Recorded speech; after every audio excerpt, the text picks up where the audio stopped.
Cybernation Uncensored.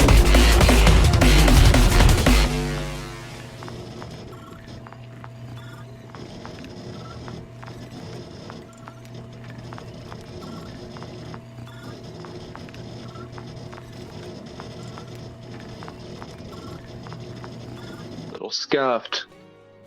Welcome back to Cybernation Uncensored, where we have some technical issues that we've just worked around. My name is Nigel. I am your storyteller this evening again. These four are our vampires who are going to suffer for yet another night this week. Let's go ahead and meet them, shall we? George Lee. Hi, I'm George Lee, and I play Ash Hargrave. Almost forgot her name. The Malkavian. Captain. I play Aaron Strangelove, and I am in a different location. I'm actually in Texas at the moment, and I also do not have the same glasses, so I had to do my best. But it should be fine, I hope. Petra. Hey, my name is Petra, and I will play Cecil, the Bruja. And Shig. Yeah, and I'm playing... God damn it, Dorsey made me forget my name. Renee Winslow, the Toreador. Cloud memory. It's working. Again, this is Vampire the Masquerade, so a few disclaimers as always. This is intended for a mature audience because it will cover some topics that are not suitable for, well, anyone under 18. So, be advised, be warned, take a break if you need it. But, so we don't delay any further, let's go ahead and start our story.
So, picking it up.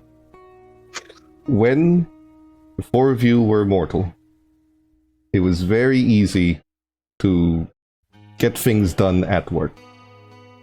Just like with our friendly audience stand-in Jim, who wasn't around last week because he was sick. Came down with the flu. And so the team that he had at work helped him cover the stuff that he was missing. Like normal teams do. The problem here is you're all dead. You're not mortal anymore. And here, the part of the team that doesn't do their half tends to be the one gets left behind and ends up dying. And without that teamwork, you four may very well die soon. Or at least that was the message that was told to you by Julia. You have fought a Methuselah and came out alive, a feat not many kindred can claim, especially someone so young as the four of you, or three of you. With some help, some allies, and some favors thrown out there, you were able to defeat it and gain the favor of the prince. Your domain has been expanded, your territory has been enlarged, you are now responsible for an entire neighborhood, not just the club, and three of you have been given a favor, something that you have to claim within the week. Julia saw the discourse between your coterie, something most kindred don't get to see, but because you owed her a major boon, she had asked to see the inner workings of your group. Whether to your detriment or not, you're not sure. but she left you with a warning. If you do not get it together, you are going to die. Somehow, some way, you will die. You need each other to survive whether you like each other or not. And she emphasized, this is a business transaction. Doesn't have to be anything more. You don't have to like each other. You just have to work together. And she told you to spend the night getting whatever it is you need to say off your chest. And the next night start with a clean slate. Then she left you in your haven. Whether you do what she says or not, doesn't really matter. Her boon was repaid when she was allowed entry into your haven and then left. So, it's just before midnight. This begs the question, what would the four of you like to do when she leaves?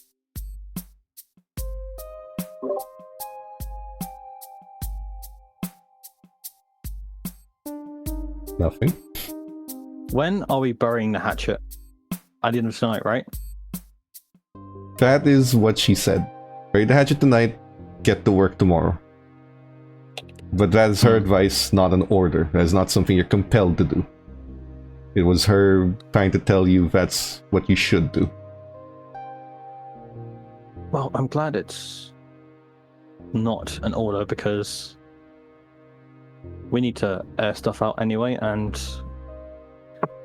especially come up with a little bit of ground rules just to make sure we don't fuck up as a group again. Yes, I agree. I want to. I've apologized before, and I want to do it again now. I've been prickly. I know that, but my intentions were to help us. I just wish I could have done it better. How many times are we going to hear the intentions line, Aaron?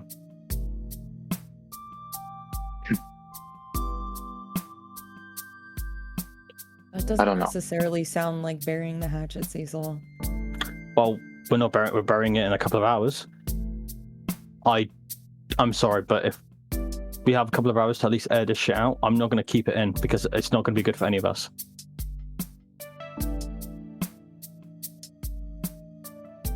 And I'm most certainly just not going to brush this child's death as if it's like, well, we ran a red light. Let's just push it behind us, which I will do in a couple of hours, but right now? I am not brushing it, Cecil. Yeah. You have no idea. Not a single clue how it feels to me. Well, how does it feel, Eric? I did not want... It feels pretty fucking shit, yes. It is a mistake. I've owned that. I'm gonna keep my head down. Look vertically. Or no, look horizontally instead of vertically. But why? I can't have you two specifically leave me out of these pieces that I wish to help in. Not what you said last time. Last time we spoke. Last time we spoke, you made it clear that it was going to be a mistake and we shouldn't do it. So I took that as you did not want to. And then we moved on it within the same day. You realize those thoughts change within minutes, within hours. It was my fault, Aaron. I didn't tell them what we had talked about, and after everything, I was really mad. No, it's... And It was petty. It's fine. and I know how you three feel about me, and I understand it. I'll play it as that. Aaron, no, I don't that's think not. you do now. Then how do you feel about me? Tell me. I think you're an amazing Tremere. Thank you. Now, honestly, do you really think I wish to hear that at this moment? That's what he asked, Cecil. Let's put the intentions away for a second and just go based purely on your actions. From what you did, you influenced a coterie member to kill a child on your behalf, and then at the end of the deal decide to close it off so that the death was for no reason. That's what happened. Would you rather there be a fucking reason? Would you be more sated if instead I got paid to do it? No. I didn't want fucking anything from him anyways. Fuck him. I don't care. And Cecil, I told you that was my choice. It was your Aaron choice. did not influence me to do this. They actively tried to get me to not do it, actually, and said that they wouldn't hold it against me. I decided to do it because I didn't want them to face the wrath of Maxwell. I get that you're upset that any of this happened, but you seem to be making a lot of statements about something that I did.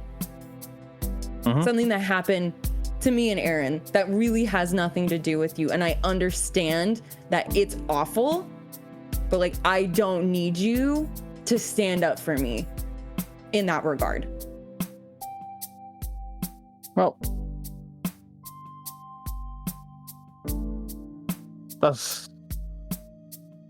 that legitimately makes sense.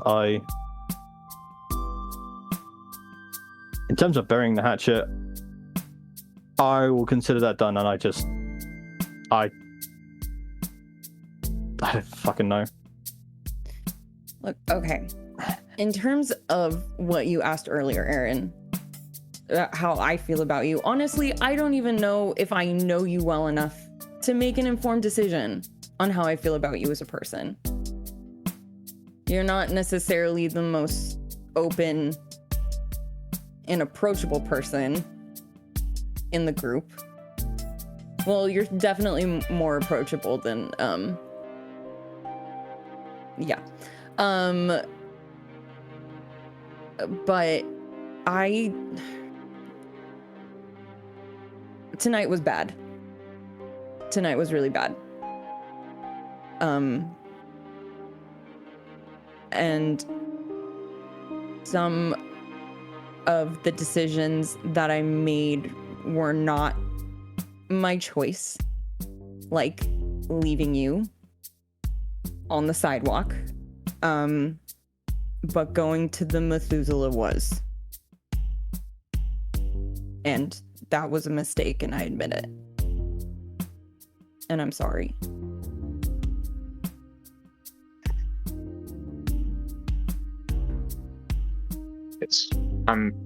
I am glad to hear that it was the beast and not you that pushed it away. I've yet to really meet my beast. At least not in the case of, well, I have met it, but you know, I don't know what I'm saying. There's so much going through my head right now, and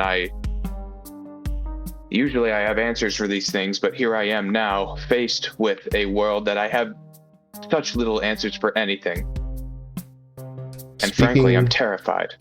Of meeting his beast, Cecil, you seem to recall there are now two factions that not only know where you live, but have been where you live. The Nosferatu and the Tremere, that they have managed to both anger. With the Nosferatu throwing a corpse through a window. Well, Aaron, your result of the beast has led two factions near us. 2 clans, and out of all the people that has to be the fucking Tremere and the Nosferatu, a body through a fucking window? Like, please. Renee, you may need to slap me again. Our nightclub is public information already. At Elysium, everyone knows where we live. That is different as far as you are concerned. That is different from having a reason to go there. Politically, that is very different. I'm wrapping up the loose ends. That's what I'll be doing. And in the meantime, I will be trying to continue this club's efficacy and doing what I can to research, to make plans, to build useful connections. And I'm not going to do it through the fucking chantry. I've learned that now. God forbid I tried to fucking see something of my clan, because everyone has told me they're to be untrustworthy, they're to be stayed away from it at all costs, yet here I am thrust into it as if I asked for it. And you did ask for it. And you accepted the boon. Just as you were asked to turn to a Tremere, just as you were asked to turn to a Bruja, I was forcefully turned to a Tremere. Excuse me, a Toreador. For you, Renee. I just want to be studying papers. I want to grade. I want to eat fucking noodles and watch YouTube and fall asleep at 3 in the fucking morning. And I can't do that. I had to keep fucking swimming. Then do that or kill yourself. We've had this pity conversation over and over again about, I just want to do this. That life is behind us. That life is way fucking behind us. And going backwards and thinking that we could have had a life, useless thinking about. You can grieve about it, sure, but it's not going to fucking help your state now. What they're doing right now is grieving about it? Yes. We're burying the hatchet. We're getting our emotions out there. This is what I've been feeling for the past 2 fucking weeks. And I've had to put it all down. So yes, I'm saying how I feel about things. And I'm sorry.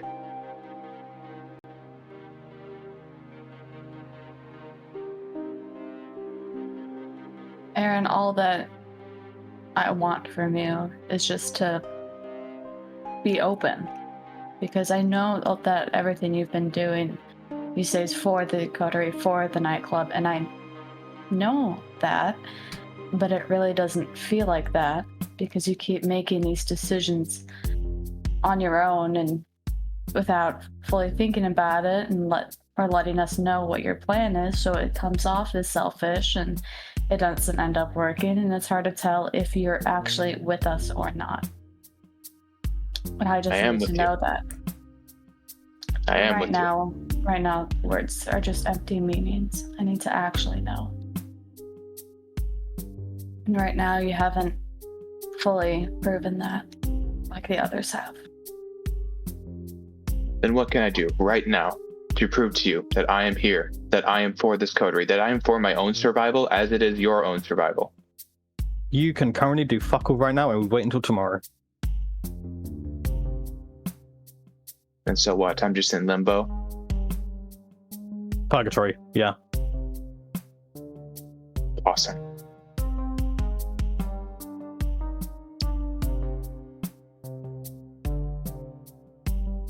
In the middle of this silence, Cecil, your human connection phone has received a message from Rick. Long-haired blonde guy in a suit looking for haircut.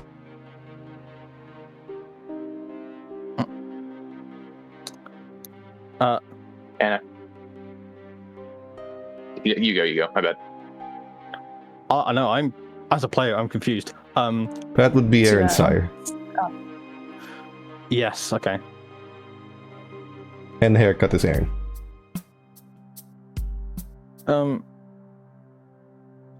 Aaron, you have someone waiting for you outside. Oh, good. I love talking to people. Do you want backup? No. Who did they say who it was? Haircut, blonde hair. I think Aaron is haircut. Wait. So a tall person with blonde hair.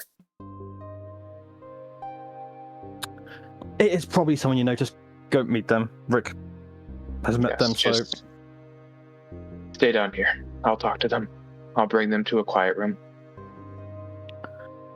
So I'll be back, I think. you And then Aaron will leave.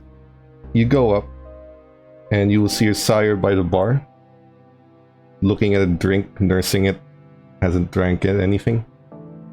Then he just looks to you, and before you get to say anything, he just says, "The rest of them, bring them here. There's business to take care of." Sure. And then Aaron will quickly page all three and just say, like, topside or bar or something.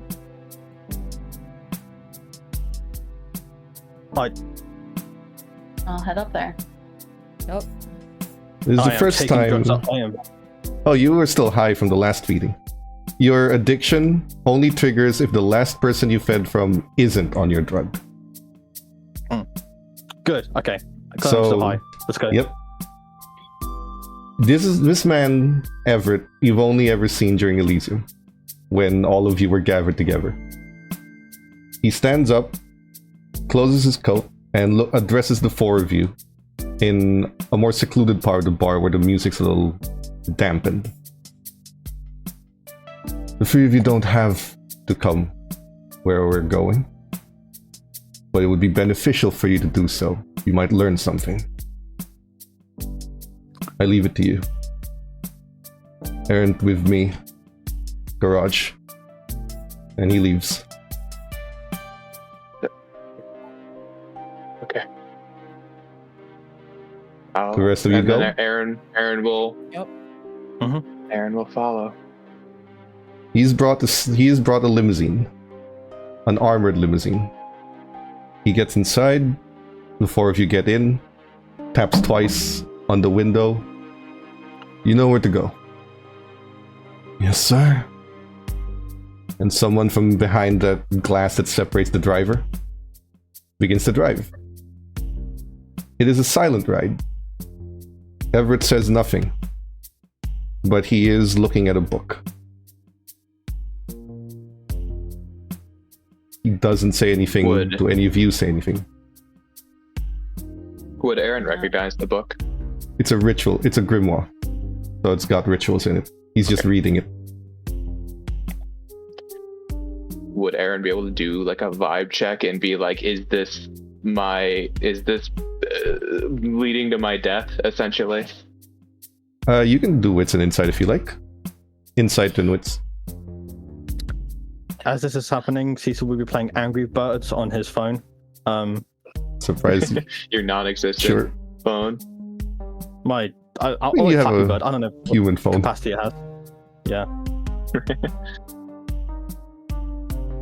They said not to use the internet doesn't mean you can't use apps. Or he is extremely pissed off, but for some reason it doesn't feel like it's directed towards you. But he is extremely ticked off.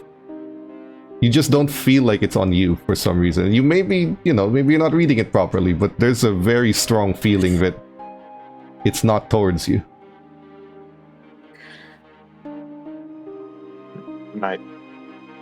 My sire, is this Tonight, Aaron, I'd like you to stop talking and observe what I'm about to do. Same for the rest of you. Yes, sir. None of you are my childer, but what I'm about to teach you may help you survive the next evenings. And something you very much need to learn, assuming you haven't already been taught. Sir, we're here. Good. Everyone off? You are at a lavish home. He walks through the field. knocks on the door. There is someone that answers. You don't recognize her. I'm here to see your master. He's quite busy at the moment. You're not hearing me. I'm here to see your master, and he will make time for me. Unless he'd like the wrath of the prince. Yes, sir. Please wait a moment in the living room. Thank you.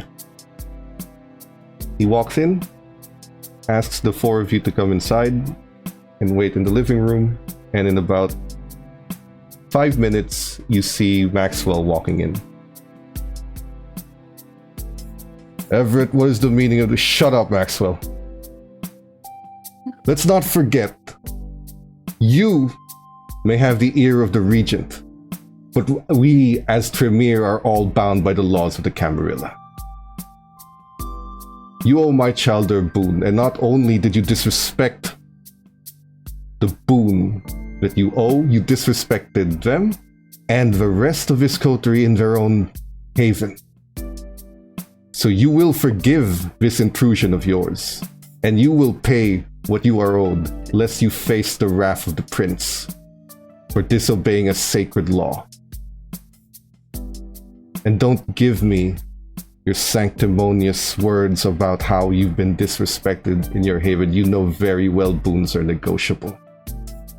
You know very well that when it comes to boons, you are to make time. I demand what is owed to my childer.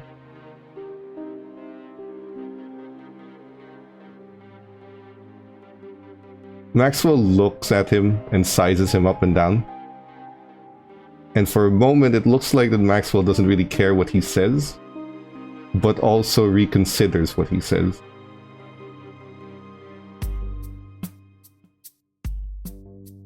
Very well. So be it. Given your childer does no longer request an invitation to the chantries, I don't care what you have to say, Maxwell. Give him a grimoire.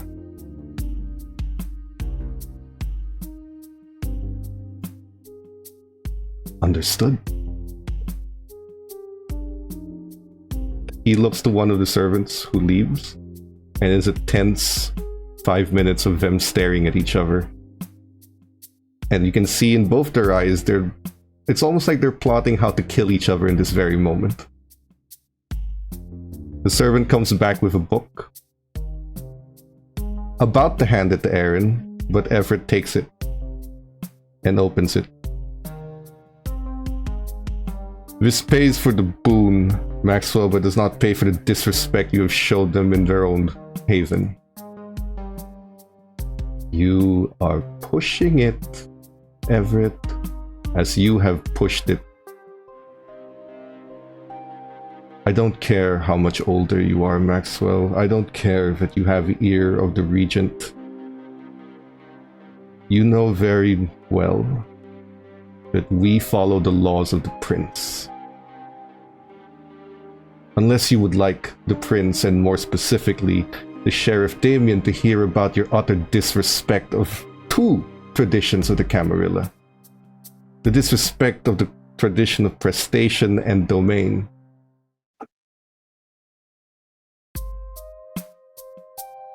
And you see Maxwell just pull out a book from the table stand next to him and hands it.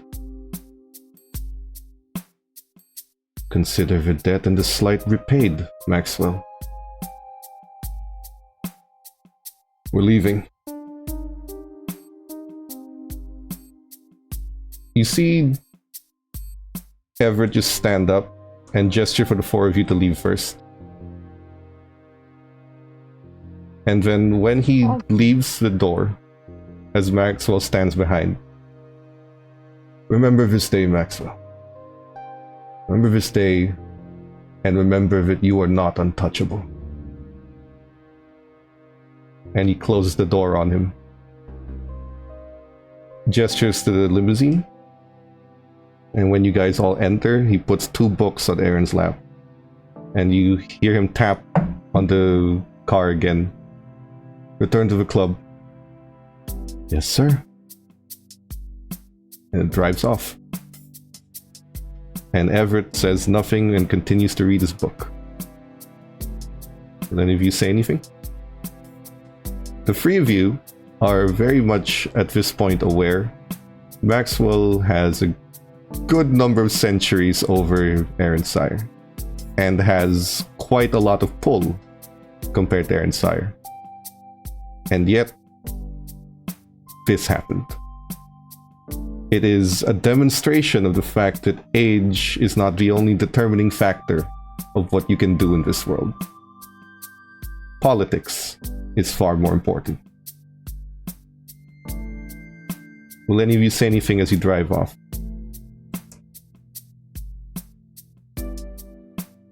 No. No. No. Aaron, as you look Everett. through the books, if you scan through them, it is again the 2nd and 3rd level Tremere rituals, with this time, because it is a grimoire and not something you picked up from the gutter, it is an approved reading list, given it was handed to you by an official Tremere. Which means you don't need the Chantry's permission to study it. Do you say something? Everett, may I speak with you privately when we arrive back to our domain? Very well. Thank The you. car ride goes silently. He gestures for the 3 of you to leave, since Aaron wants to stay and chat. The car will simply be idled in the parking lot, in the basement parking of the club. What do you wish to speak about? You didn't have to do that. I Evidently I made a did, mistake. Aaron, because evidently you do not understand how this world works. And demonstration is the most powerful teacher. It matters You are- not how much older Maxwell is than you. You must learn to use the laws of the Camarilla to your advantage, lest everyone step on you and eventually kill you. Are we in danger now, though? Is Maxwell... Is he The going to be fact- upset at you? Upset at all of The us? fact that you ask that, Aaron, is proof that you do not understand the laws of the Camarilla. It matters not if another kindred is upset at you. All that matters is what they can and cannot do. And as soon as you understand the difference between that, you will have a much better time surviving in the evenings to come. Maxwell has always been upset with me. I lose nothing. And after your display to him, he's already upset at you, and therefore you lose nothing. He can be as upset as he would like to be. He cannot do anything because we have abided by the laws the prince has bound us to.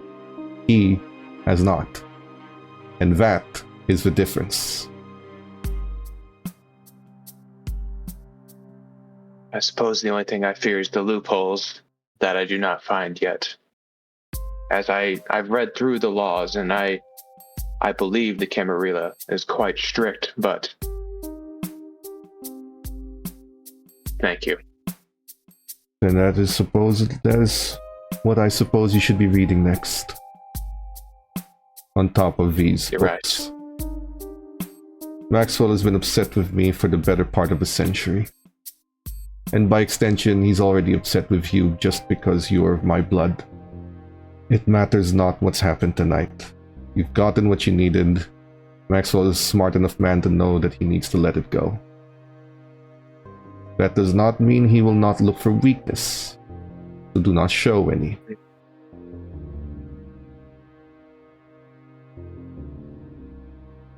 Yes. I'll do my best to strengthen myself.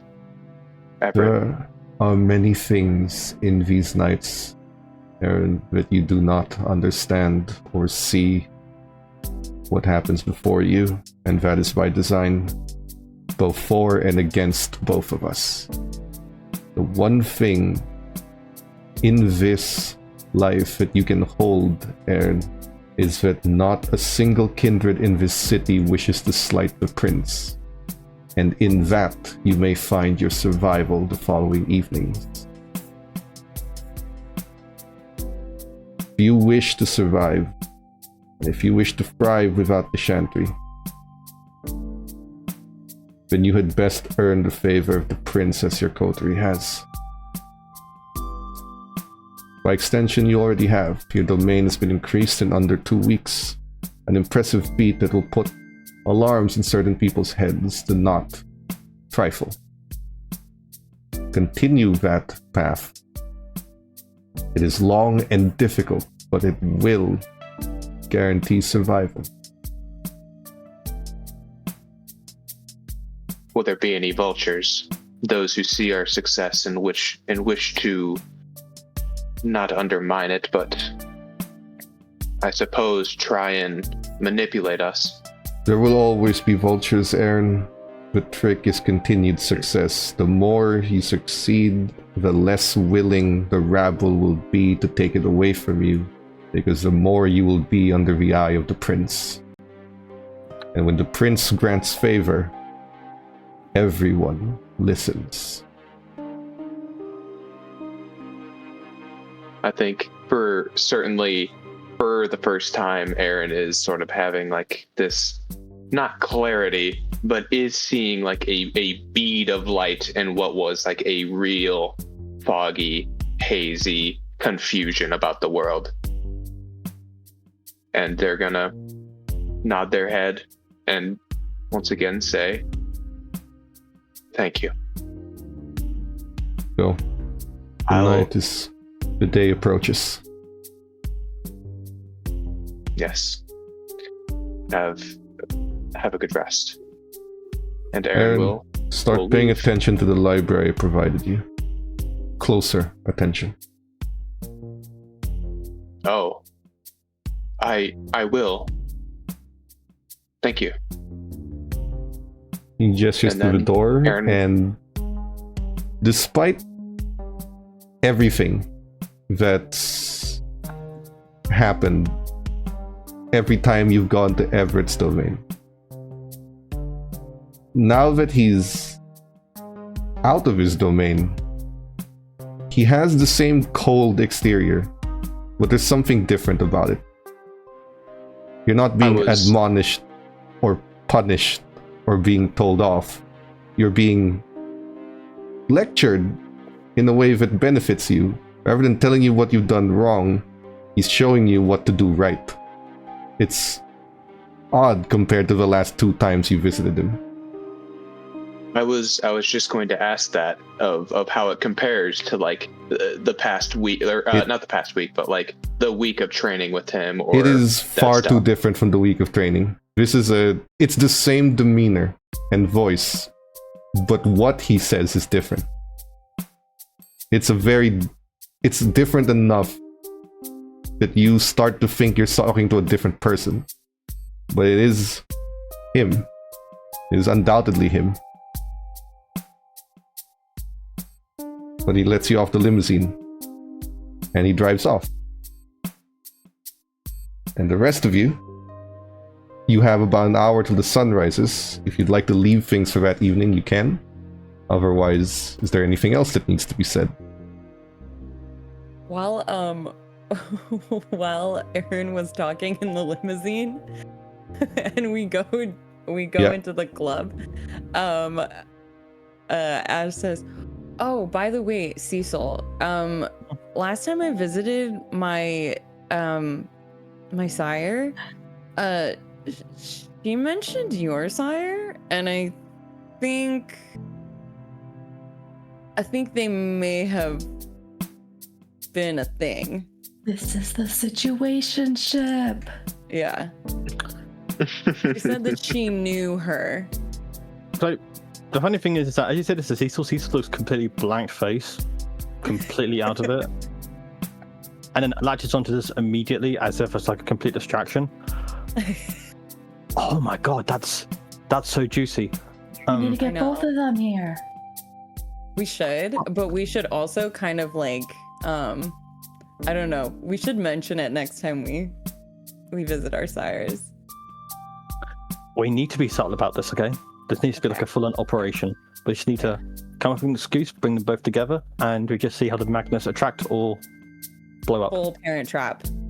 Mhm. Yeah, I thought that you two would like that information. I kept forgetting because yeah.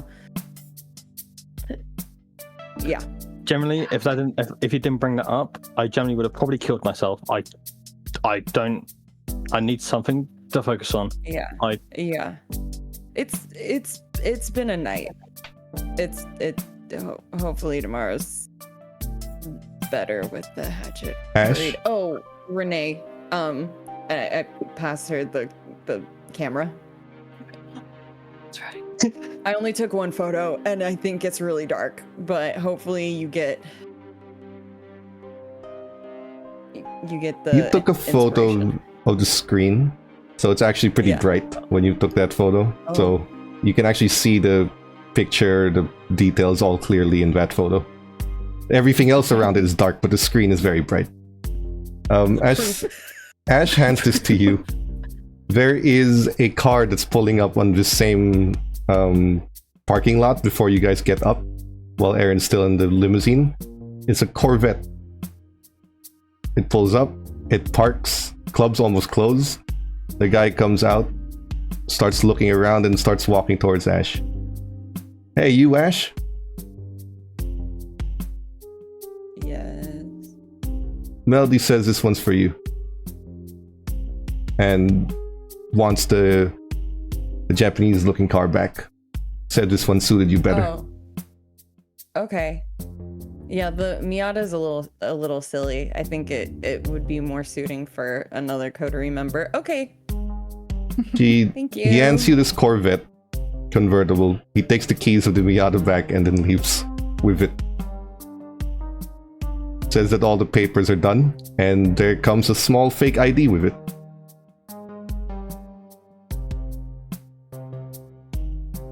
Car. Again.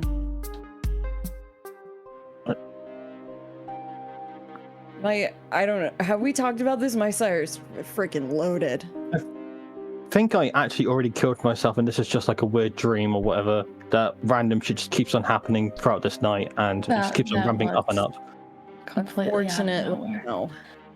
We're still very much alive.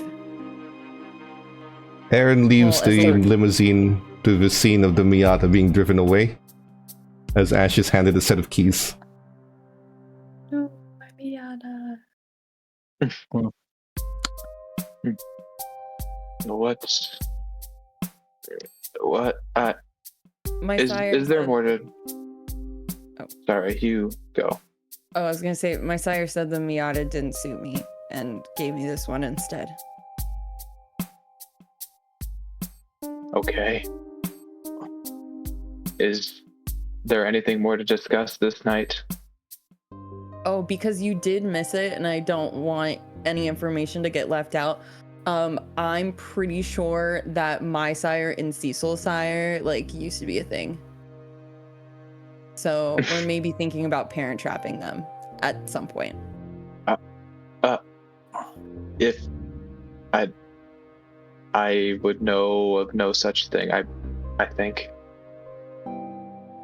You don't know Parent Trap? Lindsay No.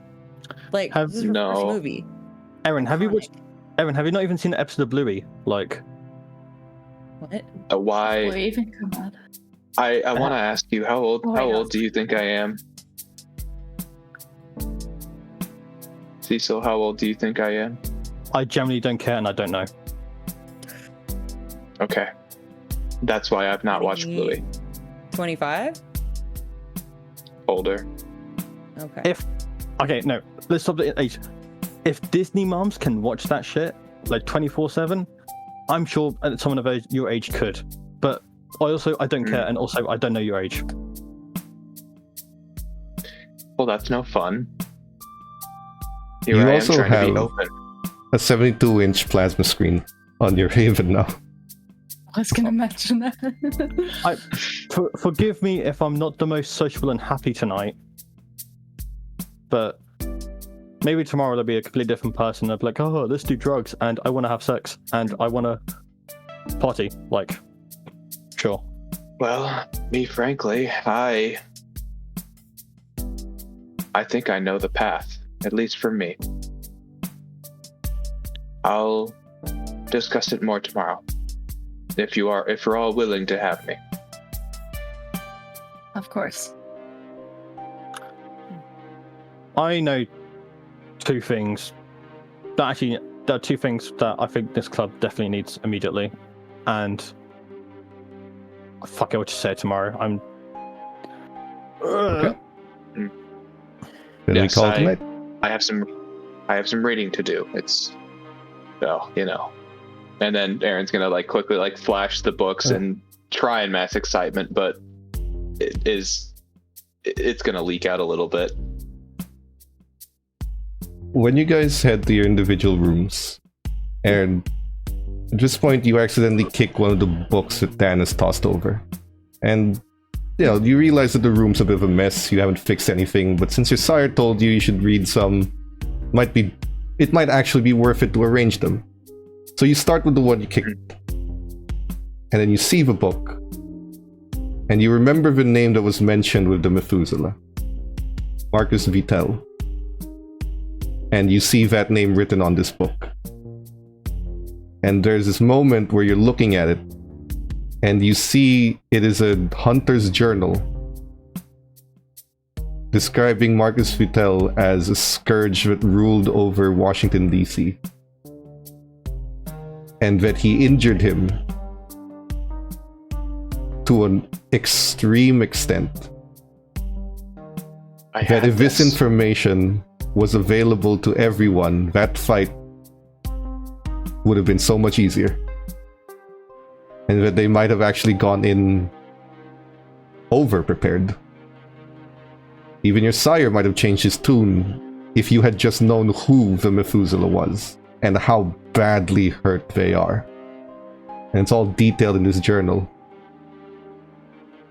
The hunter even estimates how long it would take to grow his arms back and his legs, and how long it would take to grow his full strength, and he's nowhere near at full strength. It explains how the coterie lived. If you had known this knowledge, they might have bargained for less. If you had tried to read the books he had provided you, maybe this would have been easier. It was right here. Marcus Vitel. What else is there? And then Aaron is gonna put that book back and just start scrambling for more books on the ground that looked at one point like innocuous, but now could be anything, almost like a gold panner looking for something. You will begin to notice that he has provided you books that are classics, like some Tom Sawyer's, just general books from the early 1900s, late 1800s. But within the pages, the first 10-20 pages are the book. In between the first and last 20 pages, he has replaced the pages with information. Anyone who reads the book is just gonna think it's just Frankenstein, or it's just Alice in Wonderland. It's just a regular book. But in between the first and last pages, they are very detailed books about kindred society, kindred politics, the history of Chicago. They are detailed books on the laws of the Camarilla as observed by Tremere over time, and how those laws have evolved and how those laws have changed. What is and isn't a negotiable law. Some laws are based on the prince. Other laws, they must be followed. It's basically a how to survive guide, hidden within mundane books. The light in Aaron's fog is it's glowing, and it's increasing in size until it is eventually like a burning sun that is, well, I suppose it shouldn't be a sun, right? It's a light bulb essentially. It's a full moon. It's a full moon. There we go. it's a full moon that's shining light, and Aaron, for the first time in 2 weeks, has felt like they have an idea of something that they can do, both for them and for everyone else. As you prepare for your... They're just gonna keep going cleaning. through it.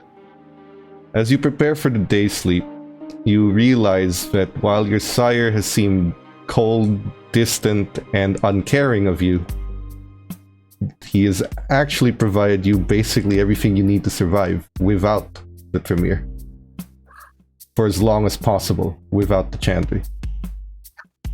You have everything you need in this small collection of books, and to be fair, he has bastardized some first editions to do this, but you have what you need, and that's all that matters. You don't need to find them. You don't need to go looking for them. And it starts to make sense, his disappointment that you did, because it meant to him that you didn't read these, that you didn't think much of them, just because of the fact that all of the spines of the books he provided you are just mundane books that don't really hold meaning in this world. But now that you know, you could probably learn all you need in this book, in this library, give it enough time. And as that thought takes over, you're seated with a bunch of books looking through. Your body dies, as does everyone else's when the morning rises. You don't even realize that it's morning. It's good that your muscles no longer feel uncomfortable, and that you don't actually sleep. Because the next evening, each of you must make a rouse check. Aaron and Cecil, if you would like to heal that X on your health, the aggravated, you must make 4 rouse checks in a row.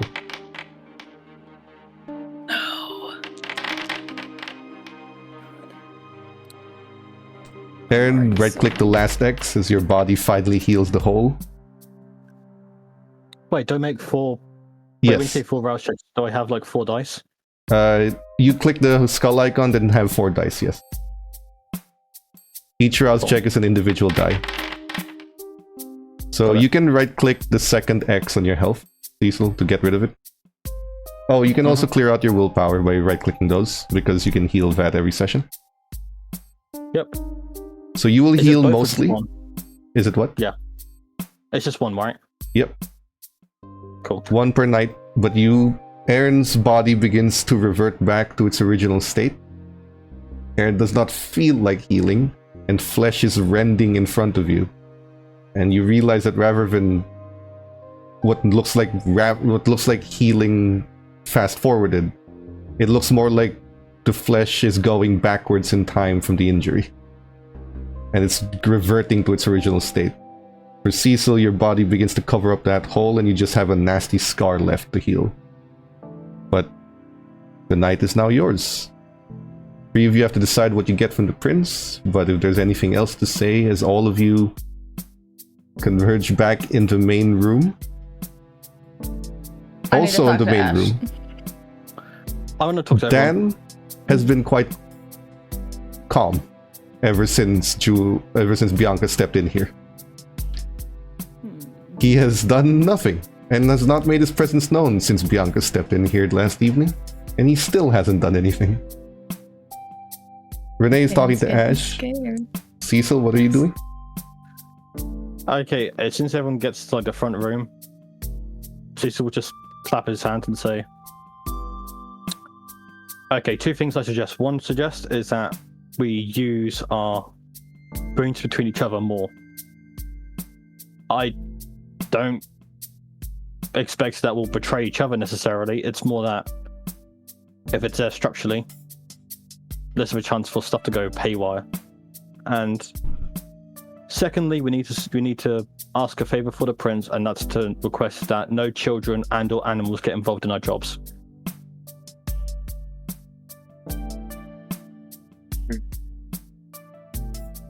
I like that. I agree. I like the addition of animals. I appreciate that. You know, as psychotic as I've appeared, I generally, if anyone hurts an animal, I'm killing them. I don't care. They are. they're too. Yeah, so. Yeah. And for kids too, but that's. Renee, what do you think? Wait, agree how with do spiders fall under that category, Cecil? If somebody kicked a spider, how would you feel? Versus if somebody kicked a dog, how would you feel? I'm just clarifying for my own sake as... No, that wasn't me insulting you, that was me clarifying. Just... I see. Yes, one of my rituals and some others may involve animals, and perhaps I will ask you of how you feel before I go about studying them. I don't think there would be any that is involving dogs or cats or any of the more human ones. Well, thanks for asking, but we trust that you won't be out here creating a pet cemetery for your rituals. No, I don't aim to. What were you going to say, Renee? I wasn't going to say anything. Oh, I did have something because that I wanted to say last night, but there's a lot of other stuff going on. Just to be completely open about it. So you all may have noticed that I have maybe been talking to myself or saying or doing things that don't necessarily make sense to what is being said out here. So there is this thing with Malkavians called the web that connects, I think, every single Malkavian in the world. And sometimes they tell me things. And sometimes they watch. And I look at Aaron. So they might be watching right now. I don't know. So just putting that out there, I don't really think anything that we do is necessarily secret to the Malkavians.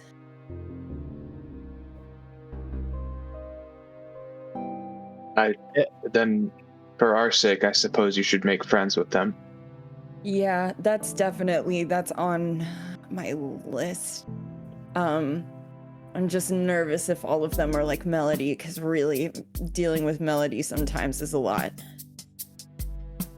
Well, sorry, Okay. you go, Cecil. From what we know of Melody, she seems quite caring of you. I wouldn't mind more melodies. Hey, but you don't actually have to talk to her. And it's like, it's not just that, it's just also the constant reminder of like what I'm probably going to end up being in maybe a century or two. It's a dark mirror. My sire is a birch strong, independent lady with muscles and can hit things really hard. That's my sire. If I'm fated to become her, then... So maybe it won't be too bad. Well, I mean, my sire does seem to like your sire, so maybe... I don't know. But yeah, and then more Malkavians are tricky. I definitely need to get to know my clan more. I definitely do. It's just I have to find the right ones, I think, and maybe I will ask Melody about that. But yeah, I just kind of wanted to explain why I've maybe been a bit more erratic or apprehensive to view things that might be secret. Hmm. Thank you for telling us. Welcome. I might ask you a whole load more questions later for personal curiosity as well as That's fine. safety, but Yeah.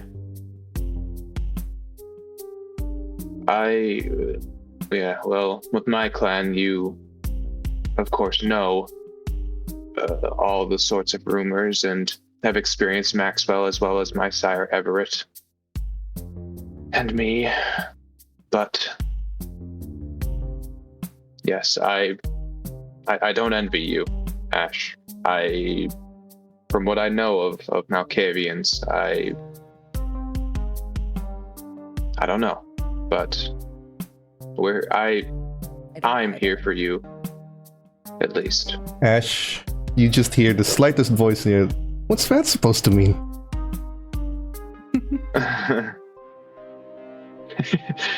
Rude?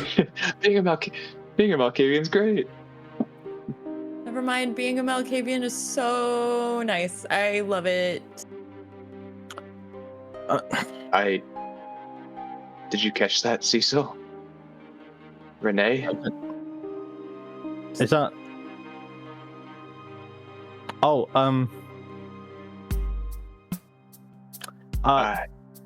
we don't yeah. hate you. We really don't hate you. We don't dislike you. In fact, I find the web quite cool. Maybe It's empty, Ash. Like, whatever's there is gone.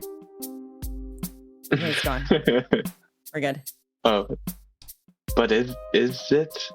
I don't know. Okay. I actually don't know. But sometimes they make themselves known. When it's Or like I convenient, know I that they're suppose. watching. Wait, does that? Cecil looks at Ash, looks at Renee, and then looks at Ash again. Does that mean they know? Yes, About Renee, can I? I imagine it does. Yep. Renee, can I please talk to you in private, like real quick? I don't know I don't know who else you have penciled in, but like. Okay. Okay, great. Sure. Ash, I need to talk to you after this. Oh, okay. About Okay, something different. Mhm. So Renee and Cecil leave Ash's vicinity. Before you leave, I'm gonna go hunting, or I suppose grocery shopping in some way of the metaphor. I'll be back though. I think I'm on the cusp of finding something for both me and our coterie as a whole, and I think you would like to all hear it. I am starving though, so.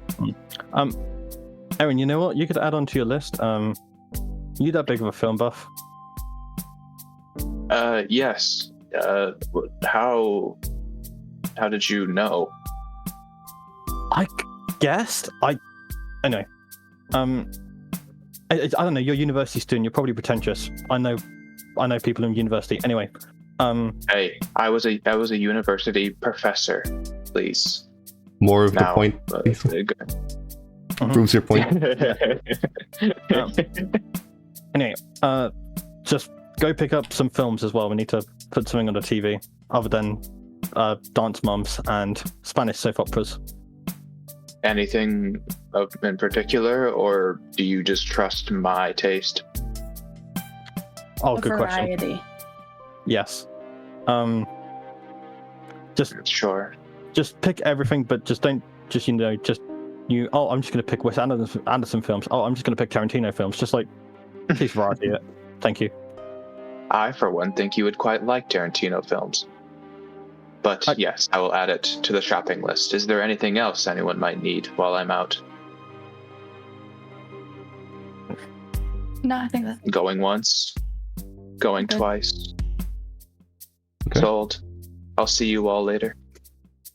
Aaron leaves. Cecil and Renee go to a private room with Ash, I suppose, just waiting for Renee. I might hunt. Well, Oh, sure. because Ash is pretty hungry. Your domain has at the increased in moment. size. We'll get to your hunting rolls later, Yeah. but Cecil and Renee? Yeah. Mm-hmm. Okay. Cecil, like which room are we in? Like my room or? Sure. Anyway, Cecil gets a chair, sits down, and it's like, okay. I will completely admit, I don't know what the fuck I'm doing with us. I generally have no clue. I feel like I'm on a roller coaster, and the roller coaster snapped, and now my head's been decapitated like fucking Final Destination. I don't know where I'm going, and I haven't spoken to you, and I feel like I need to speak to you, so let's speak. What's up? Okay. First, that kind of sounds like an insult to me. It's insult to me. Insult to me, because I don't know what I'm doing. Me. My fault. Me.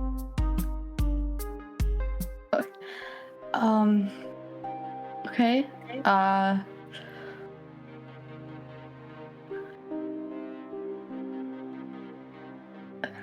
Well, okay. Well, let's start with that first.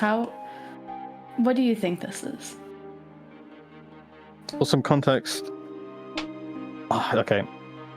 This is why I don't want the web to know this, but this is my first ever relationship.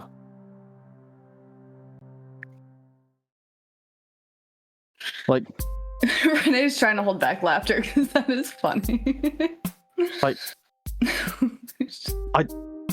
low key, when I went in for the kiss, I didn't know if it was like if the tongue thing was real or not. I just thought like, oh, they just do like whole washing machine type stuff. But then I was like, no, just do simple. That's how naive I am. So, not to excuse any of the shit I potentially pulled. I don't know if I pulled any shit, but like, this is what you're dealing with. Okay. I mean, this doesn't have to be anything.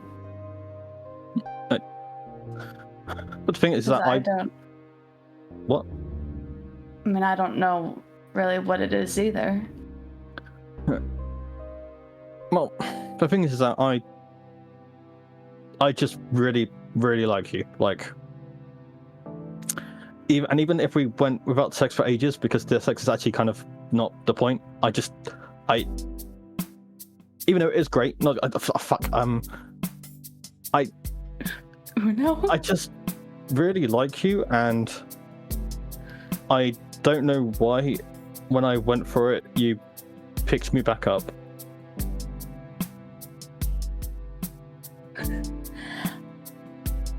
Well, I mean, like I said before, I knew that there's more to you than the others saw that you showed.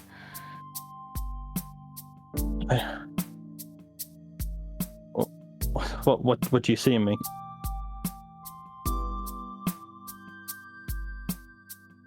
A person. With That makes her the feelings first Cecil. and-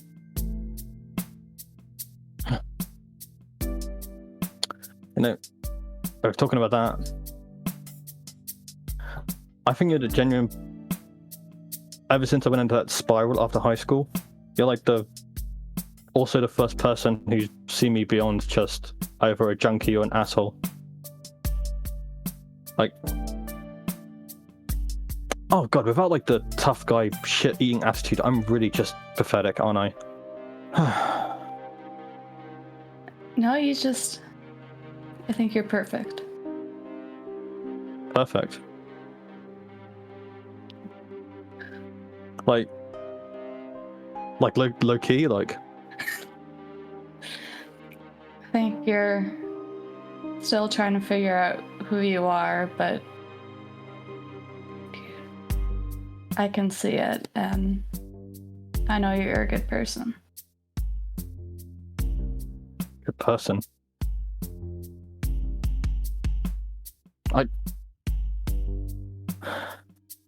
Wow, that's. I hope Erin doesn't bring back any romance films because Okay, I'm glad we cleared that up, and I don't know why, but you telling me I'm a good person is like not even music to my ears. It's just like something.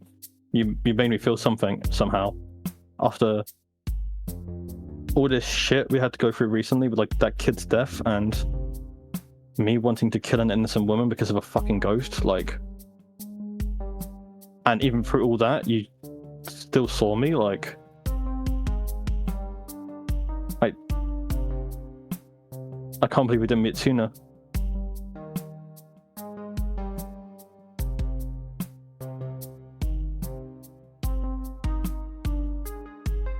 Just next time,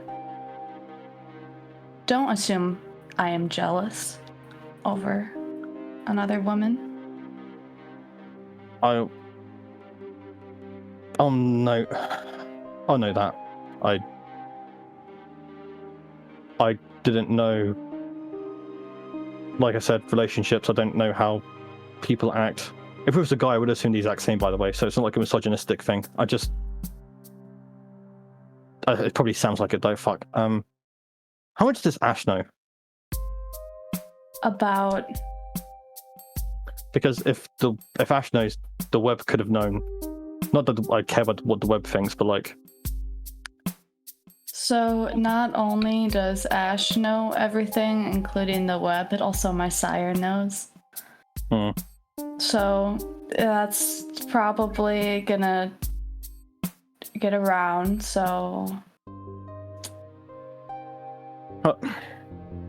I guess we have to start holding hands in public. How demonic.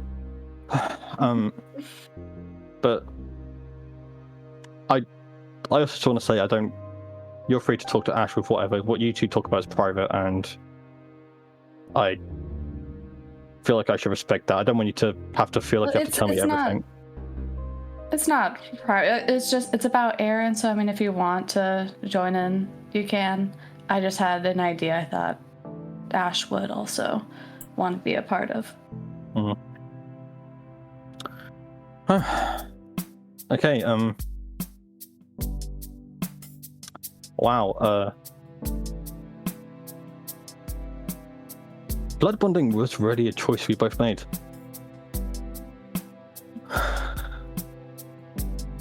But yes, it was.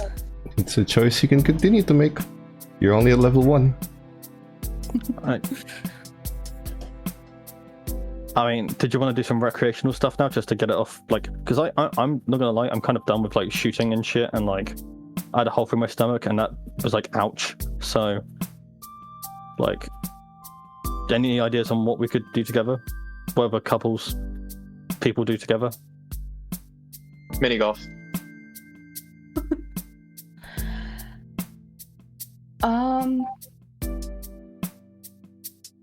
No, I don't really know. What do couples do when the kids are away and they're alone in private? Wonder what? No clue. They play bananagrams. Bananagrams.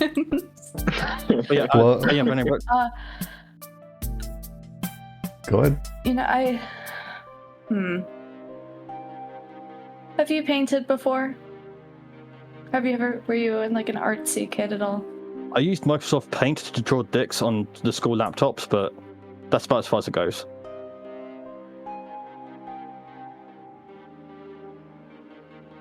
Okay.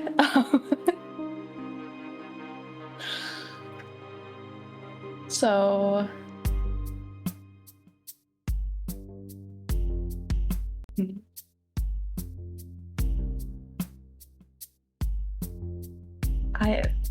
I'm not sure.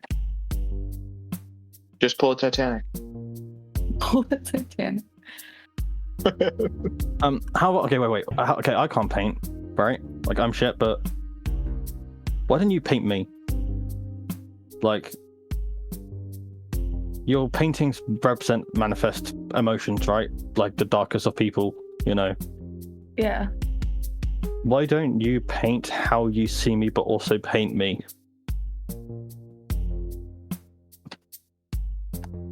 Yeah, I can do that. Sounds like fun. Okay. By the way, I'm not going to be naked, and just like, because I think the penis should stay away from the paint. Okay. Okay. So there's a painting session happening. Unfortunately, Aaron and Ash, you're feeding rolls on your sheet. You're gonna do that with one less die each. Please make a roll. Oops. You can thank Commander Hobo and Visible Junkie for the negatives for each of you.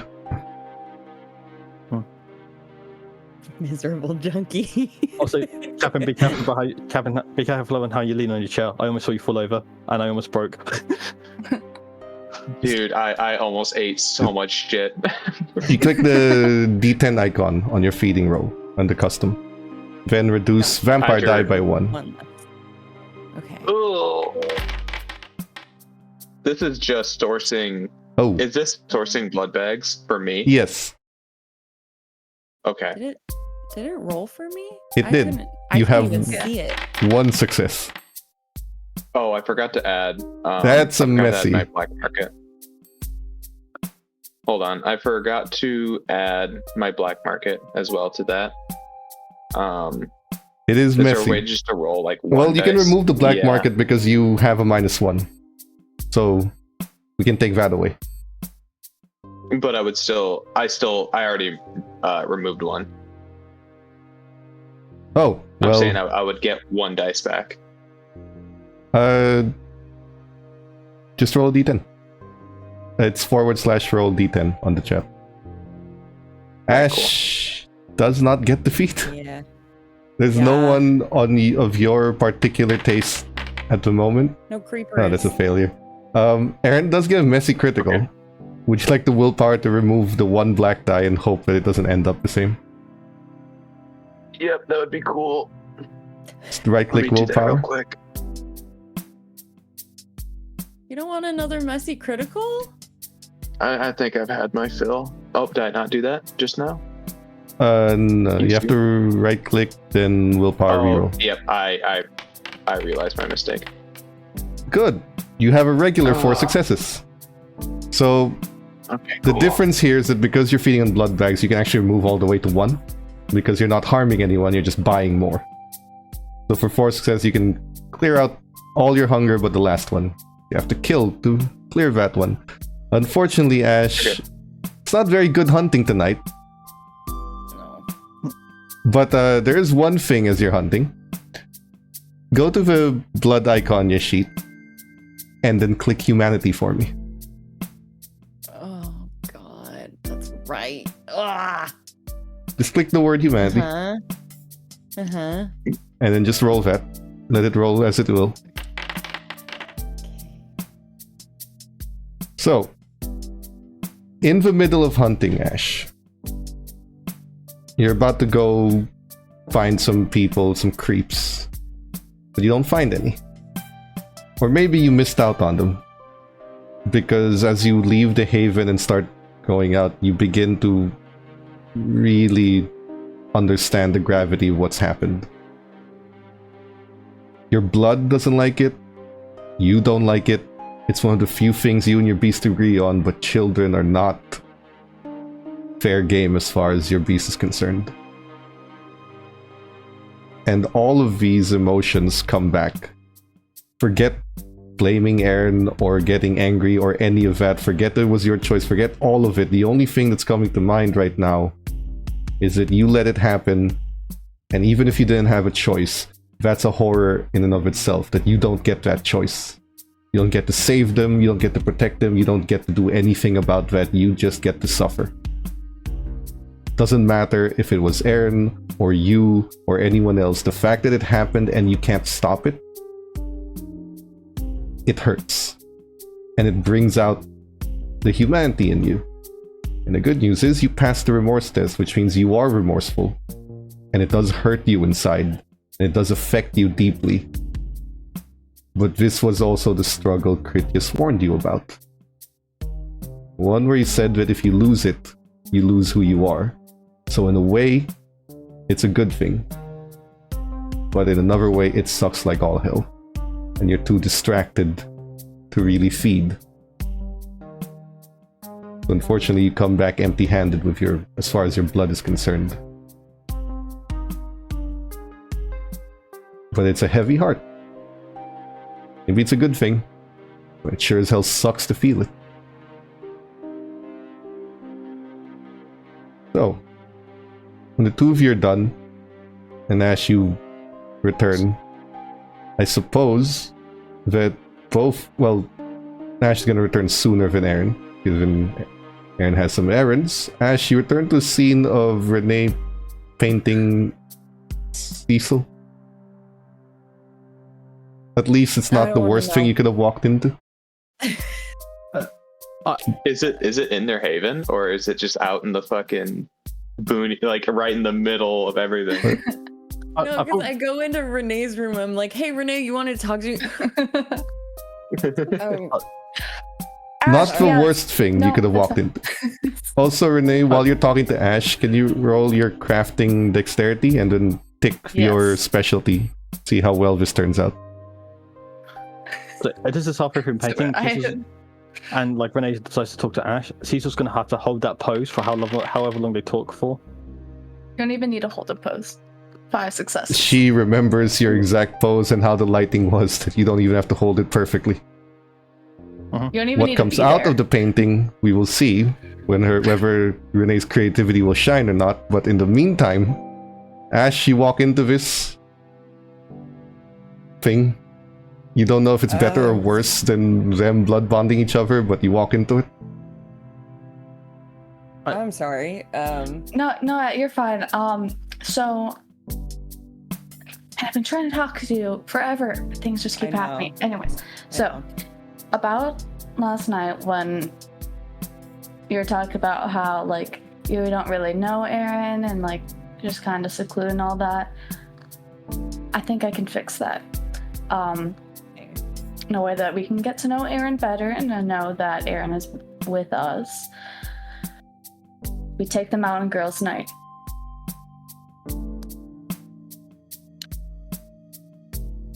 Okay, I like the idea.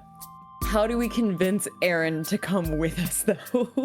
Well, it's either you're with us or you're not type of That's thing. true. This is the only way that I can see that Aaron is with Taking the whole coterie on in your- this. Ash, you hear in your head, emotional blackmail, I like it. It is literally. Oh my goodness. You just hear that in your head, emotional blackmail, I like it. I'm just a blackmailer. It's my thing, I guess. Wait, is Renee. Cecil in the room or just like Yeah. somewhere else? I'm confused. You're being You painted, can be around. so you're So there. I hear this. Yes. I don't even want to be like. I'm not suited for a girls' night anyway. No. No. No. No. I mean, if you want to feel not left out, I mean, you could take Rick out and have a guys' night. That'd be so fun. He deserves Rick- a night out. He Rick works so does hard. deserve it. Yeah. I could also take other guys. That sounds super gay, but I think I could take other guys out and Don't fuck mean, our manager. Don't. But also, I thought like, is that a bad thing? I thought you wanted more gay. there's gay and there's having the cock out. But Oh my god, Cecil. it's just He doesn't mince words. well. I have no okay. For your concern, I have no interest in banging Rick. I think Rick's great, but I won't. I'll hoster the pistol if you know what I mean, right? Okay, good. I'm glad. I'm not into the multiple partners thing anyway. But anyway, yeah, I can take Rick out and we can have a beer and chat about football and guy stuff.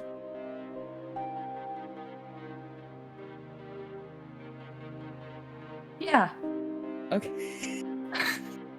I'm still on the cock out thing. I really can't get past it.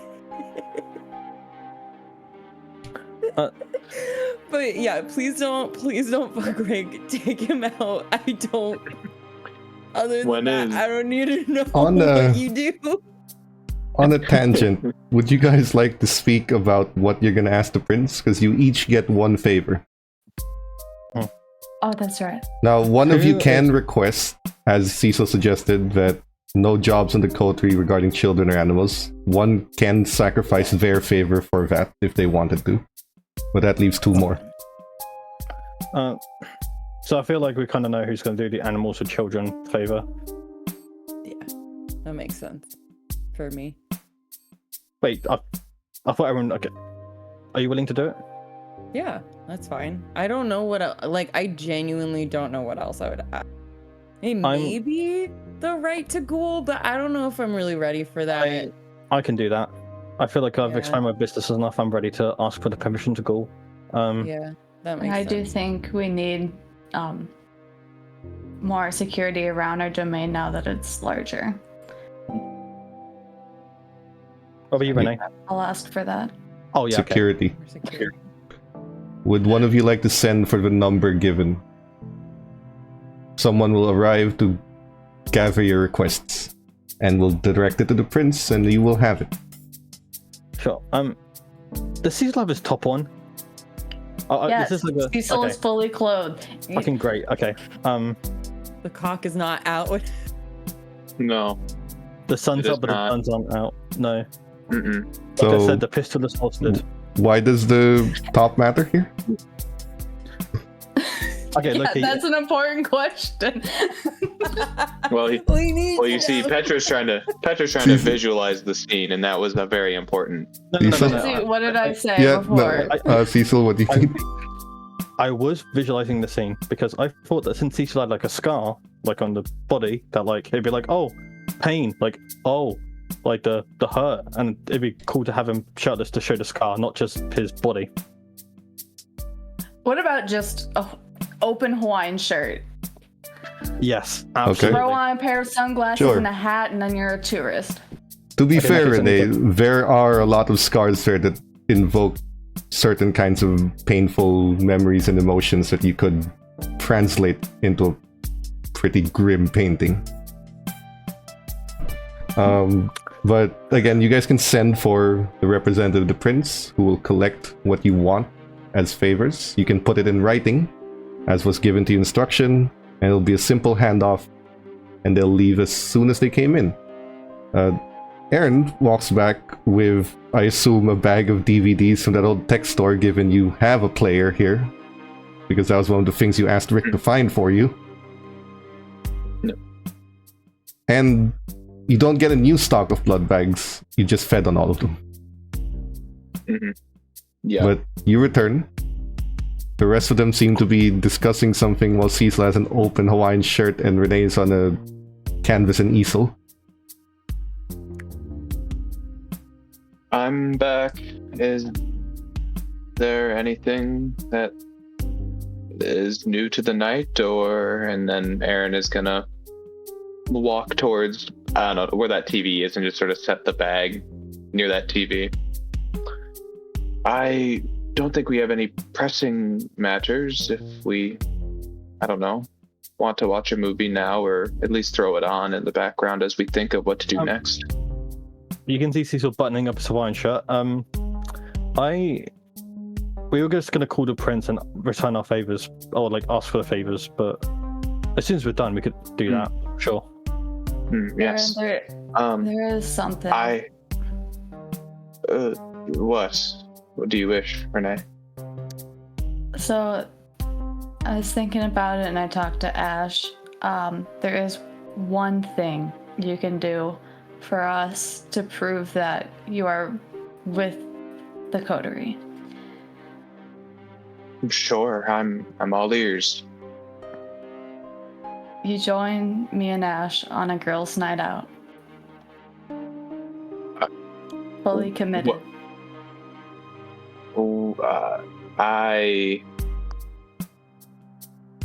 I've never been one to do those sorts of things. I don't even know exactly what it entails.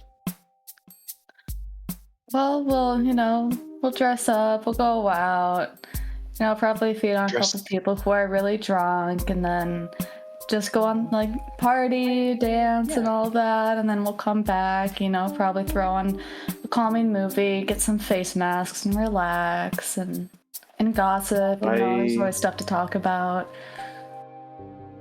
It really... Is there nothing do I have a say in this? You do Aaron, not. somewhere in the back of your mind tells you that you kind of owe them, and this is the least they could ask for in terms of what they could ask of you. Your survival instincts are finally kicking in again. This is, it's one night for the forgiveness of what's gone wrong and the fact that you can do better now. You kind of need the clean slate, so it's just going in the back of your mind how much benefit there is versus cost. It's uncomfortable, but the rational part of your mind says that this isn't too high of a price, hopefully. And if they're with you, you won't get Juliet again, so that's a plus. Well, he got Juliet with me, so Yeah, But you weren't there. but you weren't wanted there. it all. You That's split right. off. I wasn't there. So Yeah, they're that's both right, with that's you. right. Okay. You should be safe as long as you stick to one of them. It's not the worst Yeah, go price to ahead. pay, as Together. uncomfortable as it is. But there's a part of you that knows, it's a good enough price. I don't normally do this sort of thing, but sure. I suppose I only ask that I get a little bit of control, just a little bit. Okay. You can Other choose than one that, activity. Oh, okay, sure. Cecil, Rick Yeah? sends you a message that, assume like you gave him the paper. Rick sends you a message that guy you said came here handed him the message. Oh, the prince. We need to go now, and Oh, I mean, like, Rick can hand the message over so you don't have to bother yourselves. Like, you write it down and Rick will hand it for you. oh yeah, sure, okay. Because you know who to expect. Oh, So when you tell Rick, like, he'll see who's expected. He hands you your requests. But essentially, Rick has handed it for you. Can I talk to Rick just quickly while handing it to him? Sure. Hey Rick, so something really evil is happening. My friends are plotting an evil girls' night, and I'm not included in it. So Oh, I hate those. obviously, yeah, I'm taking it really personally. So I suggest we hang out as bros. How about that? Like here? Or like you want to leave this place, let it manage itself, which it can, and like go out? I say we go on a full-on bender in Chicago and explore everything that isn't completely dangerous, and we come back to the nightclub and we binge a bunch of shitty Adam Sandler films and get really drunk. call it surveying the new domain. I could go for that. He We're leaves not the watching bartender in Jack and charge. Jill, though. Cool. No. Who watches that? Actually, legitimately, who watches that? Probably the... never mind. He just complains about how every time girls want to go on girls' night, it's always about to complain about something they don't want to say to your face. No, I want to talk to Rick right That's now. what Rick says. That's what Rick says to Cecil. Like, hate this. Okay, hear about this. I'm not biased, but like... I don't know, they have their own space, we have our own space. Let's not judge, and let's just do our own shit while they do our own shit. With... Sure.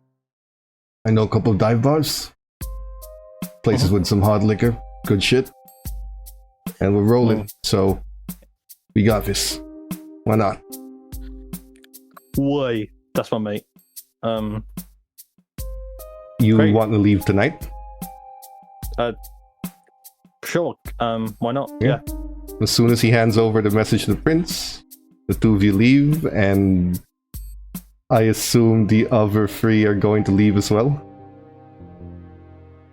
Well, We gotta first, get ready. we gotta get ready, and we have to get Aaron ready. Yeah. What does that entail? Particularly towards Aaron. Makeover. Are you gonna cut his hair? No. Because it looks like No. a mop on his head. Well, we might have to style it and do an updo. Yeah. We can make that work, but the clothes, There. hoodies Yeah. are not gonna cut it. Yeah, I imagine you guys just told Aaron to like go and grab like your nicest stuff, and Aaron just like came out with like either the exact outfit they wore to the previous Elysium, or like just definitely not stylish outfits. Maybe like, I don't know, maybe there's like a turtleneck or something that's like long, but like that's about it. More depressing wear. Yeah, more like it's smart and more like business than it is going out. So But even then, it's definitely not curated. club material. I mean, you take one of Yeah. the suits he was provided, you open up the shirt a bit, you don't put a tie in, some nice sneakers, it should work. But you guys are giving Aaron a makeover. Ciso's going to have a guy's night out with his, I assume, future ghoul. Yes, that is a good place to start taking our break. Don't go anywhere. We're going to see what this coterie does to each other in Nights Out and what is said about each other when no one else is listening. We'll be back in a bit.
Oh, cool. And we are back. So, where we left this coterie before the break is apparently a guys and girls night out. Aaron has been styled by the ladies, and Cecil is going out with the club manager, Rick. Let's start with the girls' night out plus Aaron. You guys are going to a club, yes? Erin's an honorary girl tonight. Yes. Or what kind of club do you intend to go to? Like trashy, get drunk, lots of loud music Oh no, club? we have to go to. We can't go trashy. What's that say about us? I would prefer somewhere quieter. Not really a club if it's quiet. We need to find somewhere that has a dance floor, good vibes. Why not silent disco? Oh God, no. Within No. your domain or within the rec? Never mind. I know it's a silent disco. That's actually a horrible idea. I hate those. Maybe in the rack. I for one think it's a great idea. Is there like a goth club? There are plenty of those. Plenty of non-kindred ones too. Unless you want to be in a kindred club where you can feed freely and actually get drunk. The way it works we that if gotta you're get in a drunk. club in the rack, you don't really have to roll to feed and get drunk. But if you go to a non-kindred club, you will have to make a feeding roll. Yeah, I don't want to risk it again. Ash is very, very hungry. Okay? And has to eat. Dune. Kindred club it is. Yes. You guys go inside. You're not sure who owns it. You just know it's one of the open fan clubs around the area. The music starts blaring. No. You guys walk in. Would you all like to start with a drink? There's a bunch of mortals here who are being fed on, completely unaware of what's going on. And there's a bunch of kindred who are also here, just moving about, doing their own thing. Not really bothering each other. Yeah, I'll take a drink. Yeah, I think Ash needs a drink. You guys can remove as much hunger before you remove one. Because one means you kill someone, and that's still against the rules. But I would... Is Aaron gonna take the invitation to drink? Are they actively being like, Aaron, come do it? Yeah. Us. We need The humans are intoxicated, so you will be intoxicated if you drink from them. You know this as a fact. I've not. I. There's forces within Aaron's head that are saying yes, and forces that are saying no, and they're both really strong. And Aaron will eventually be like, I don't normally drink, nor do I have a good experience with it, but sure, I'll find someone who's buzzed, perhaps, and not plastered. Plus, you're here with us. We're gonna make sure that nothing bad happens. Yes, I trust you. You are not hungry, so you take a sip. The unfortunate thing, Aaron, is you will not find a single mortal here who isn't completely plastered. Because the purpose of his club is to get kindred drunk. But because you're not feeding a point of hunger, you don't feel the full effect. You are a little dizzy. The music is both too loud and too soft. And the room is kind of spinning, but it's not. But you are still very much in possession of your mental faculties for now. So what do the girls plus Aaron talk about? I'm just gonna take a sit. Maybe we could sit down, talk for a bit, and then we have to dance. Yeah, we have to dance at some point. The crowd is too full anyway, so like, if you're embarrassed or anything, like, no one's gonna be paying attention. It's not gonna be like last time, don't worry. That I was still wish I was there. that was different. That was yeah. Stop. George, can you move your mic a little closer? It was nothing special. Thank you. I would prefer we don't even discuss it anymore, if possible.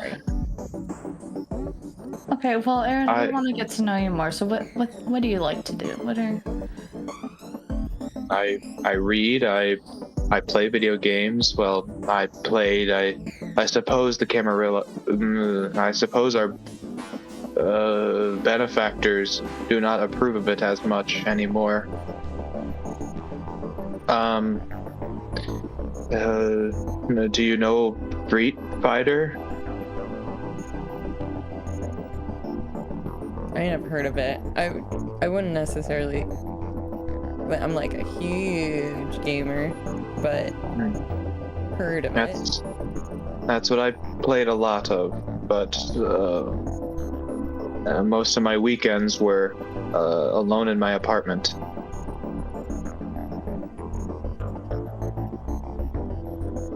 Did you have any pets?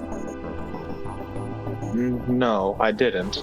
I had a cat at one point as a teenager, but no, never since then. What about friends? Well, I have my sister, but even then, she was less of a friend and more of my mom at some points. But I'd like to think that we were friends. I had research partners, but even then, we didn't hang out or anything. We just studied. And so, no, not really. Starting. This is new to me. Make more sense. Yeah. And if it makes you feel any better, I only really had one friend. I'm And- sorry. Also, I really only I really only had one friend. I had like a lot of acquaintances, but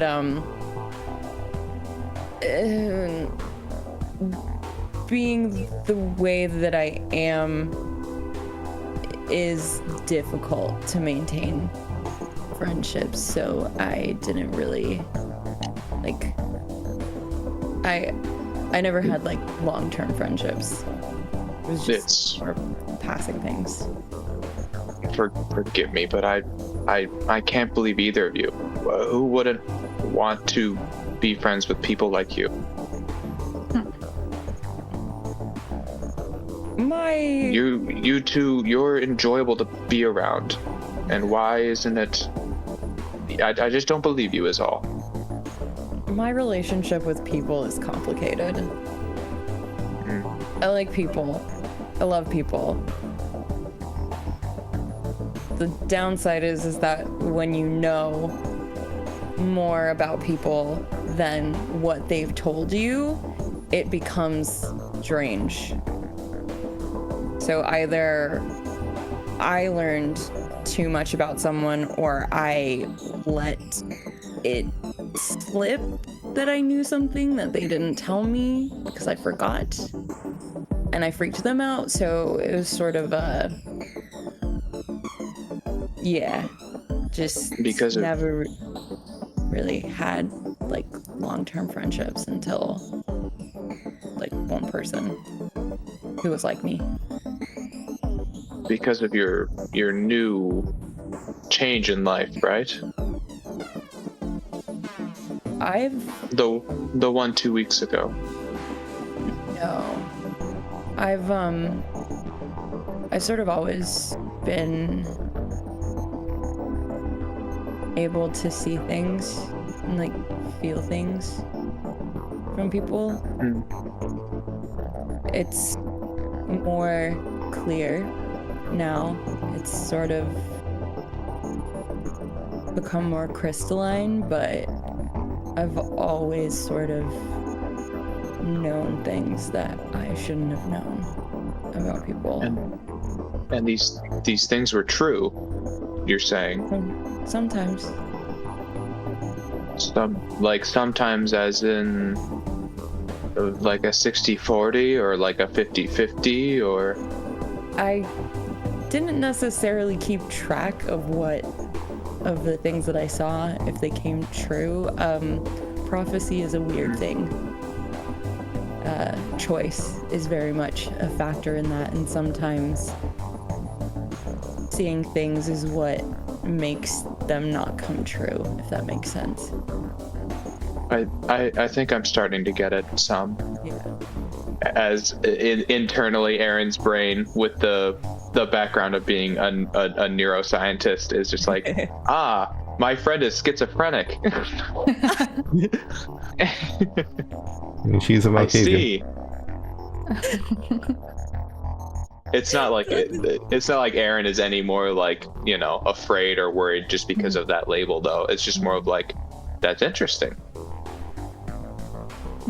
I see. No, I thank you for sharing.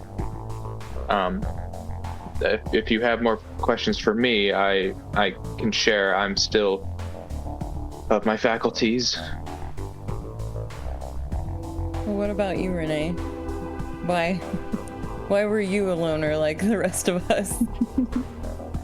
Yeah, that one I don't believe.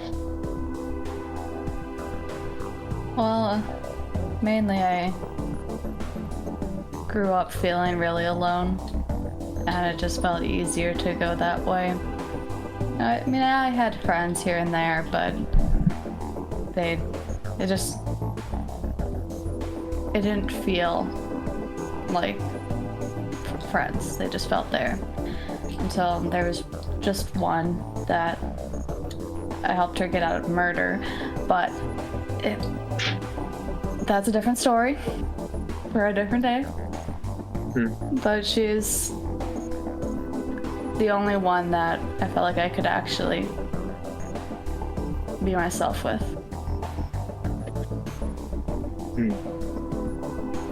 I see. As much as I want to ask further, I don't. If there's troubles there, I wouldn't want to talk about my own troubles, so I don't know if you would or not. So, it's really loud in here. Dance floor is clearing up.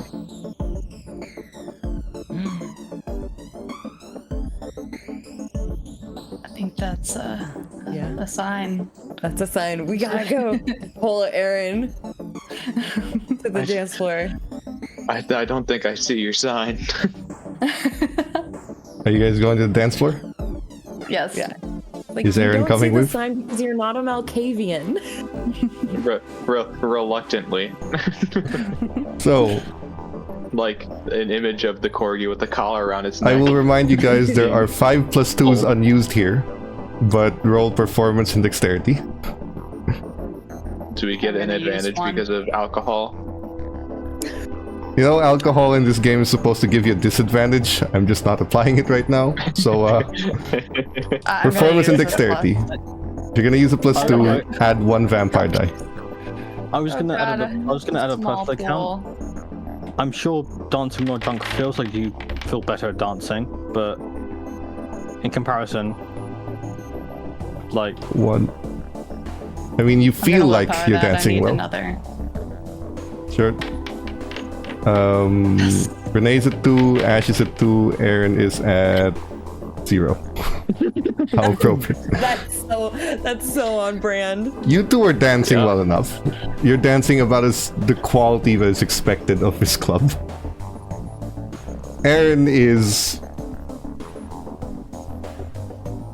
dancing, if you want to generously call it that. If you squint a bit and you're very, very generous, it could be called dancing. But true to your words, no one really particularly cares. Everyone's here to get drunk. But Okay, now I need to help Aaron out here. you guys dance. And when it's over, Are there going to be more drinks to the point that you're actually drunk? Or is this where you call the night? Right, like past midnight? No, we're just getting started. I mean, maybe we're done here, but we got more shit to do. Yeah, we can go to a more quiet place now. Yeah. Maybe. Aaron's activity time. Yeah. Okay. Oh yeah, what do you want to do, Aaron? We can't go back to the Haven yet. I have a second activity. It will be quieter, and I think you'll like it, but I think I'm good to drive. I'll bring us there. Okay, you can take my keys. Okay. Drive the Corvette. It's a Corvette Stingray. I get shotgun. So it's an old Corvette. Good lord. It's my freaking car, but okay. That's so true. I can't believe you just have that. We could just sell this, and we'll easily. Whatever. It's fine. And then Aaron will drive to a natural spring that's in Chicago. It's, how do I explain it? It is in name Eugene Field Natural Park. There's things like outcroppings. There's bodies of water that have waterfalls and things going to them.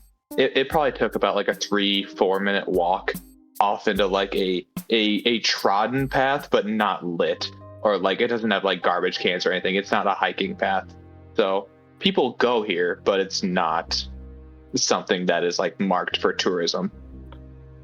And Aaron will make it to the end, and there is a body of water with rocks, and there's a little spot that Aaron is going to sit at the foot of this pool and sort of gesture for the others to sit, as there's like a little waterfall cascading and making soft sounds within the darkness, which it's dark, but it's not like horribly dark because of the moonlight. But it's definitely very calming and very serene. There's animal sounds, insects, but outside of that, you can Ash and Renee would definitely see Aaron sort of relax some, which is even more so than the past relaxing they've done as they've had their sort of epiphany. This is a place I used to go to every now and then when I had to think of things. I want to share it with you too, just because it's special to me. And I rarely came here at night, so this is new to me as well.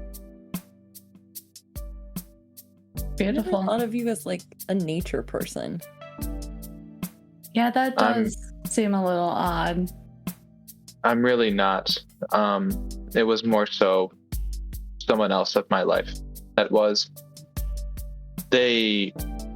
A long time ago, they talked of this place, and on my own volition, I went. I don't know if they have ever been, but it was a great choice.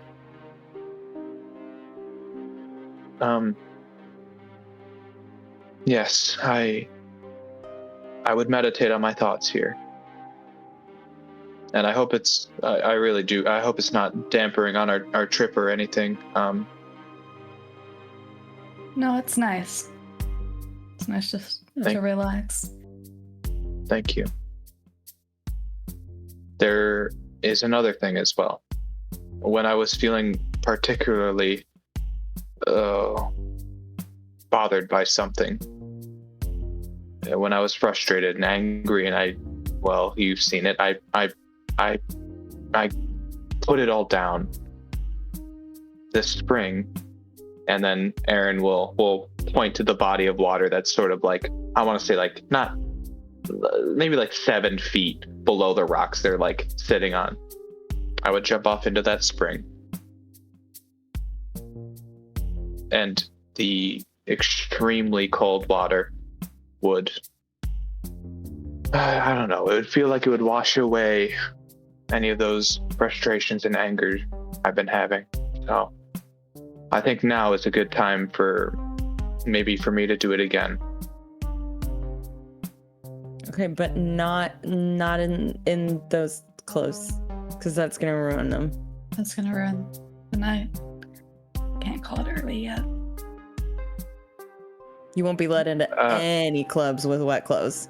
Mm-mm. Or the You're car. right. Yeah. You are right, and I never inferred that I would be jumping with my clothes on.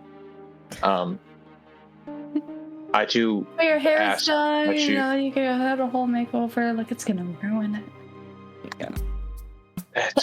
You barely put any makeup on me anyways, and my hair is, you didn't give it a cut or anything, so. No, but it's No, but your style. eyeliner is gonna be all smudged. I don't even notice the eyeliner. Yeah, it's subtle. But that's okay then. I won't. I suppose I didn't think of it like that. I was just, I don't know. Maybe you're right, Renee. I don't tend to think about things. Even though I feel as if I think about things too much.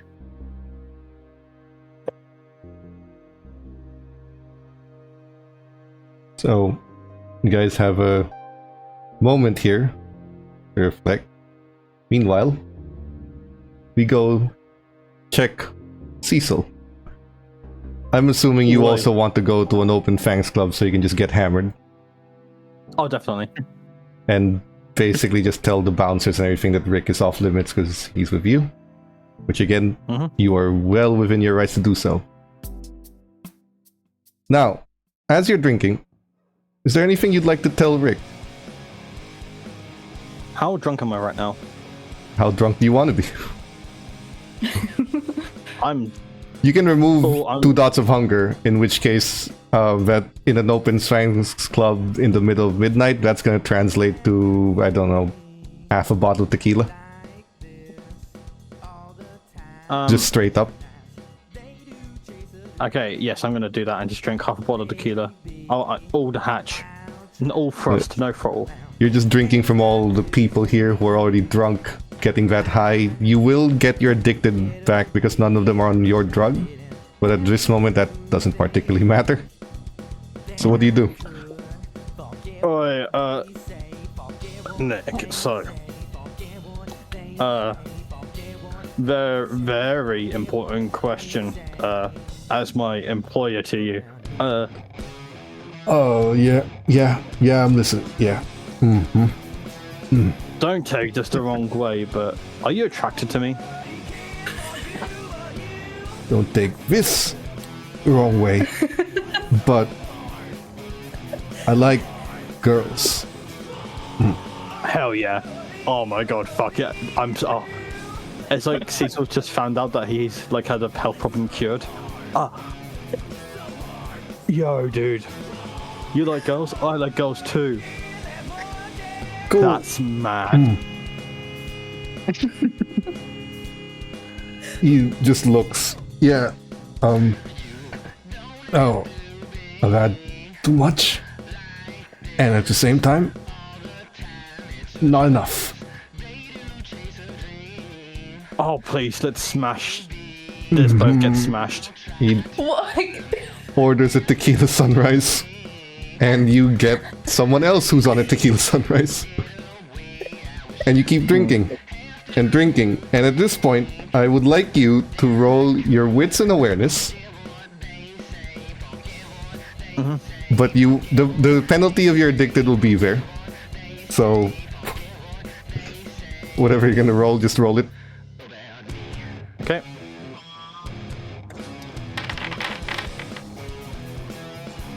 You do not notice. Okay. This is not Can his best roll. You can willpower 1, but either way it's not going to be enough to see what needs to be seen. Okay, never mind. Let's see if Rick does any better. He does have a penalty because he's drunk. Hell yeah. So, while you're hammered, and is this a bar hopping kind of hammered, or stay in this one place and just get drunk till it closes hammered? Stay until it closes. So you're still here. He just drinks. You know, what the fuck? There's a guy in the corner. I swear he's looking at you. You go both ways, don't you? At least I assumed. Depends if it's a Monday, Tuesday, Wednesday. I'm all over the spectrum, baby. What are you talking about? It's a Sunday. Look, doesn't matter. There's a guy in the corner who's been staring at me the whole night. You can go. You know, he looks like he wants to talk to you. Yeah, I'm gonna order some coffee and try to get ready for round 14. Yeah, that's what I like to hear. I'm gonna go talk to him, and I'm gonna make it look good. He just pats you. Guy in the corner. See the one with the sketchy looking trench coat? Yeah, that one. Think it's a flasher or something. Wait, trench coat. Points to one guy who's in a trench coat who looks away the moment you see him. Does this guy have glasses on? No. But he does look away. Okay. Whew, okay. I'm going to approach the trench coat guy. You are not so drunk that you do not recognize the guy that Renee is blackmailing.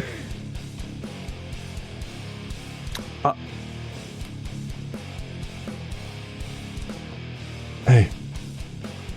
What a coincidence seeing you here. Yeah, sure. You don't know. I'm gonna go. No. Stay. Stay. It's so. What? Sorry. Go. Ah, fuck. What am I doing? I will buy you a drink. You see my man Rick over there? We are both getting hammered. We need emotional support. Yeah, And I thought feel like you won't were. help.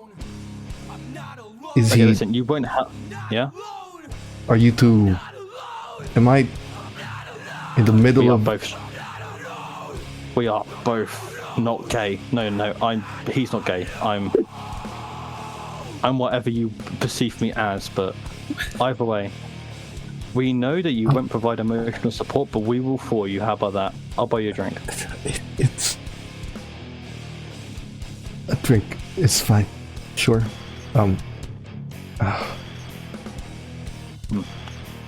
Cool. And I invite him over with me and Rick. You invite him there. Rick is nursing a cup of coffee, trying to prepare himself for another few drinks. You buy him a drink. He gets nothing fancy, just a shot of tequila, and then says make it free, and then he takes them all one after the other.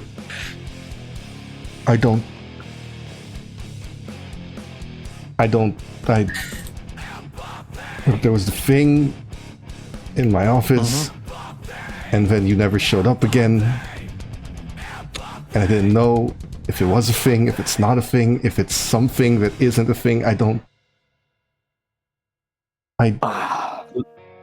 Listen here, sweetheart. I can't tell you what it really is. I can only tell you what it feels like, and it feels hard having to deal with everything. Really, I just opened a nightclub, and there's so much that happened. Like, it all moved so fast. And by the way, what's your name? He's starting to drink. Hey, would you like to name this man? What is his name? Hold on. Don't believe you ever named him. I did. His name's Owen Shaw. Owen. Owen. Look, I don't know why I'm here. This thing wasn't it.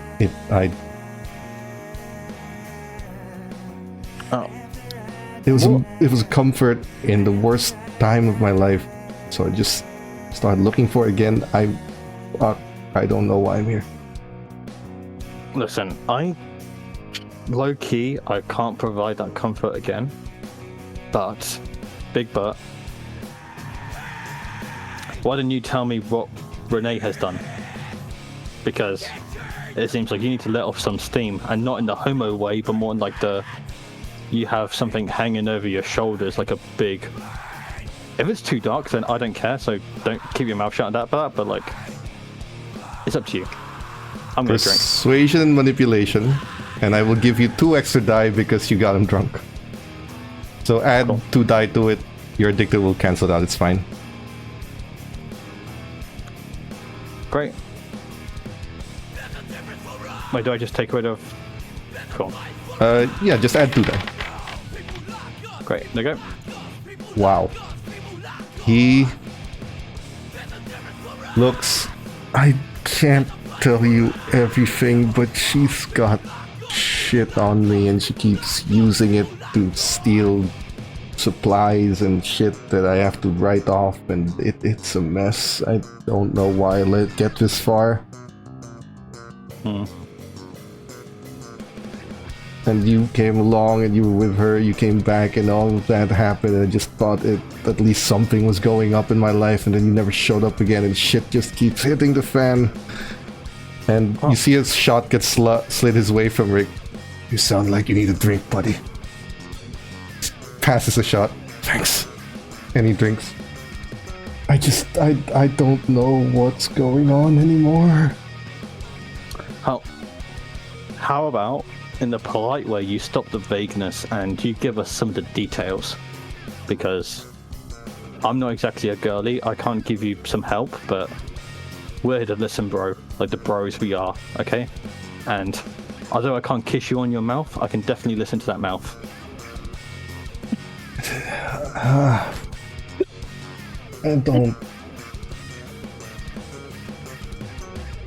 made a mistake. I'd rather not repeat. And she knows about it. And she has been holding that over my head for as long as I can remember. For as long as I can bother to be remembered. It can't be that bad, right? Like... Hey, look. If it matters, I do some shady shit too. So, you know, we're all just shady here. And having a drink in a shady place. It's all fine. Rick passes that. Morticians don't get paid a lot. And I try to make some extra money to pay for alimony and shit by selling some stuff on the black market. And she has photos of that, and I've been using that over me, and I lose my license, I'll lose my practice, I'll lose my contract with the Chicago PD and everything if that gets out. And she just keeps using that as a way to get stuff from me that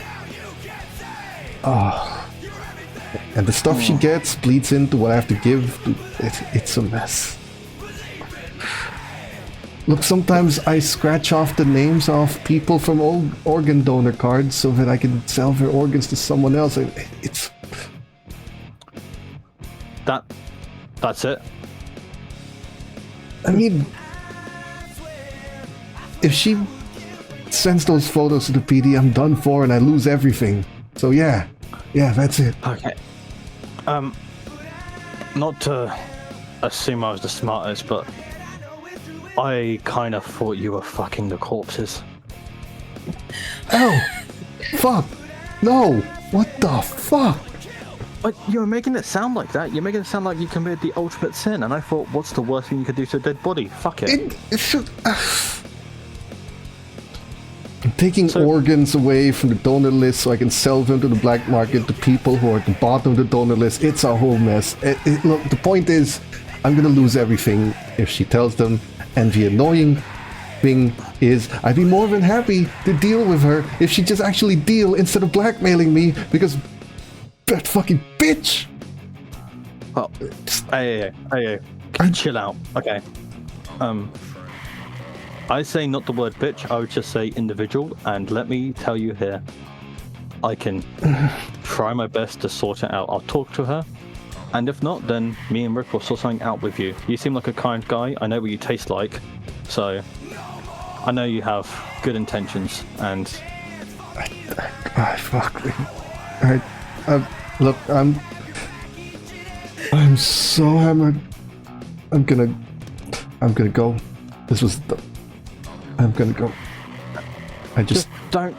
Just don't drive. Don't get in a car crash and don't die. No, I didn't waste everything. drive here. I'll get a cab. I got a cab. I'll get a cab. Okay. He just leaves, stumbles while he calls an Uber. Rick just looks. I have never seen a sadder man in my life. Coming from you, that's... Man. Chicago, am I right? Look, you got junkies, and sure, they're sad to look at, but they got nothing going for them. The guy's got a career and a license and shit, and he's still hitting the gutter. It's a different kind of sad. Okay, I'm ready for another drink. He takes another. Yep. And, you guys get hammered and eventually sent back home. Stumble home, rather. Rick is gonna call some friends to just drive you guys back to the club, and he's gonna fall asleep in the booth as the club closes. Meanwhile, the others, if you're done with your spa day, you can head back. Unless there's another stop you want to make before the sun rises. Do we want to end it with movie and face masks? Hell yeah. Hell yeah. Okay. Oh god, what are we watching though? Do What did face Aaron masks buy? even work? Well, probably not, but they still feel nice. Yeah. And just relaxing. We got the ones that have like the animal faces on it. So like one of us could be like a tiger, the other one could be like a panda, and like maybe one is a Hello Kitty one. Was there one with no design? No. Nope. It's not an option. I see. Aaron I shall gets the be Hello a tiger. Kitty one. No. I'll have the tiger. Cecil's just passed out drunk when you guys arrive. If you're elevator opens, if you're gonna make me wear a face mask, I want to be the tiger. No, you already chose to go to the waterfall. You can't place. even see it. You don't know you're wearing it. You gave me that opportunity. You said that I could do that. Exactly. This is another activity. Yeah. Cecil is currently in the heaven at the moment. He's still barely able to comprehend stuff, and he's on the couch and the TV trying to press the buttons on the remote. All you can hear is him mumbling to himself saying, Adam Sandler. God damn I'm gonna walk over and take the remote.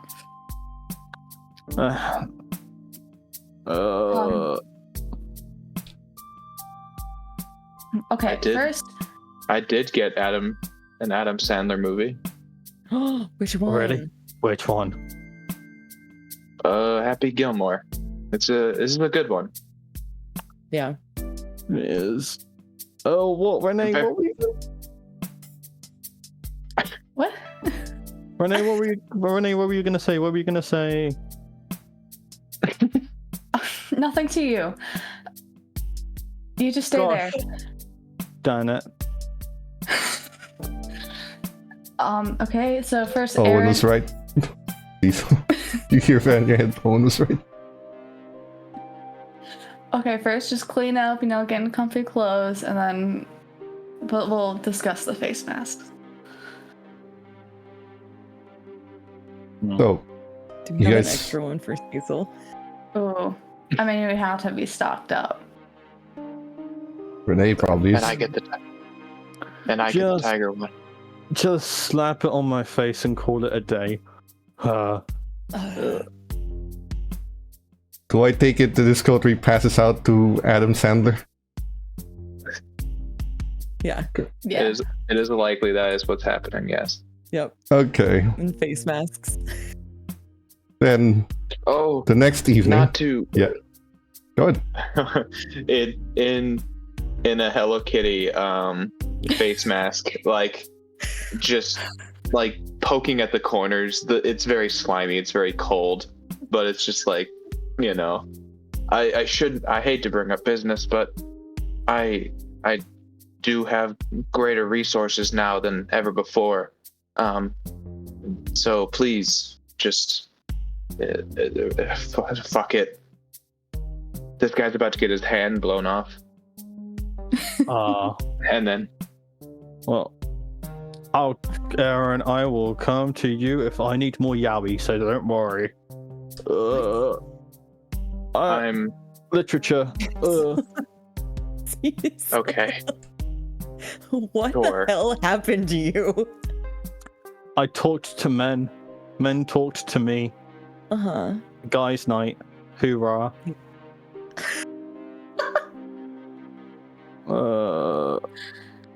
So, In a It's odd. unicorn face mask. He you he had a worse time than I did. It seems. Nigel, please progress. This is gonna. your bodies Forever. pass out We're stuck. Please Stuck don't. forever. For We're the stuck morning. forever.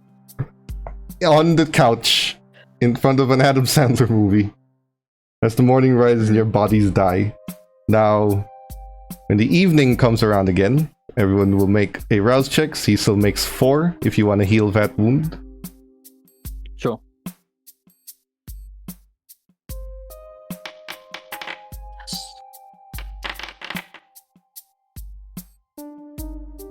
Ashfield. What's it not? It's not. Let me increase it to 4. There you go. Good. Not even that hungry. Okay, you can remove the last health bar. You heal. The evening comes to all of you. Cecil's back to normal. Also, whatever you had on your faces, whatever you've done with your hair, whatever you have done that is beyond your clothes, they're all gone when you wake up. Your bodies are back to how it was when you started. Every night, always reverts back to normal. Hair is normal, face is normal, the makeup goes back to what it was when you died. Everything reverts. The mask is there, you just sort of peel it off. As you awaken, you will receive, or Cecil and the rest of you will clear the alcohol out of your bodies. And Cecil, you have a text from Rick that is saying someone dropped something off for you guys. Oh, well, Cecil does like the dad knee slap, and it's like, okay, guys, there's a thing outside. I'll go grab it, I guess. Or you guys can come, or not. I'll go with you. I fucking hate Adam Sandler so much. Let's just go. You Okay, literally the one who wouldn't wanted it. stop- Choose Yeah, you somebody. wouldn't stop mentioning him. Did I? You kept mumbling it in your stupor. Yeah, like you were in like a cult and it was a chant. Yes. It's Also, kinda that's a good movie. At least for Adam Sandler. yeah, imagine it's like a toxic relationship. Hmm. There you go. Like, it's a pull and push thing. Like, I see. All right. like- Well, next time, why don't you let any one of us choose the movie, and we should go see what Rick needs. let's go. Yeah, let's go. Go up. Your club is already open. People are starting to come in, so Rick directs you to the private office area. He says, "Yeah, He grabs his head like it's still hurting him through the evening. Alright, so guy came in, same guy that you had me deliver a message to. Gave this in return. It's an actual scroll, like with the wooden knobs on the side, and he just hands it. Pretty fucking weird, but here, I'm gonna go see that the club doesn't burn down, then I'm gonna get a hair of the dog or something. Yeah. The scroll still has a seal on it. He did not unseal it. He just hands it to you. It has a wax seal on it with the symbol of the Camarilla stamped on it. This scroll is quite old and elder. This is... Don't finish that. Rick leaves. Just open it, please. Oh, no, okay. Open it. Also, why didn't you give him the date? Whatever. It's your bond. It's a decree. The thing about kids and animals is noted and will be spread out by the Herald. The thing about Cecil getting the right to ghoul has been approved. And for Renee, security comes twofold. Your area, as far as the human gangs are concerned, has just been declared by every gang in Chicago as Switzerland. Which means gangs are going to come and go here. Human gangs are going to come and go here to conduct business and talk to each other, which also serves as your security. Because you are going to now officially be the liaisons of said gangs. So while you have some responsibility to mediate as a coterie, as a group, between these gangs, you are also benefiting from all of their protection and what that entails, as they are also told to guard this place. You have influence over these gangs, and they serve as your protection. They also serve as an additional contact. Cool. But this does increase the security rating of your haven. Question: how does one ghoul another? Like, is it first of all, process need to know? You feed them a rouse check of your blood. You have to feed that to them directly from your hand or from your palm or wherever you cut the scar. How you get them to do that is completely up to you. You can tell them what's going to happen. You can force it down their throat, because by the time it's over, they're going to be supernaturally loyal to you, as long as you feed them every month. How you do it is up to you, but the ghouling process basically feed a rouse check of blood to someone.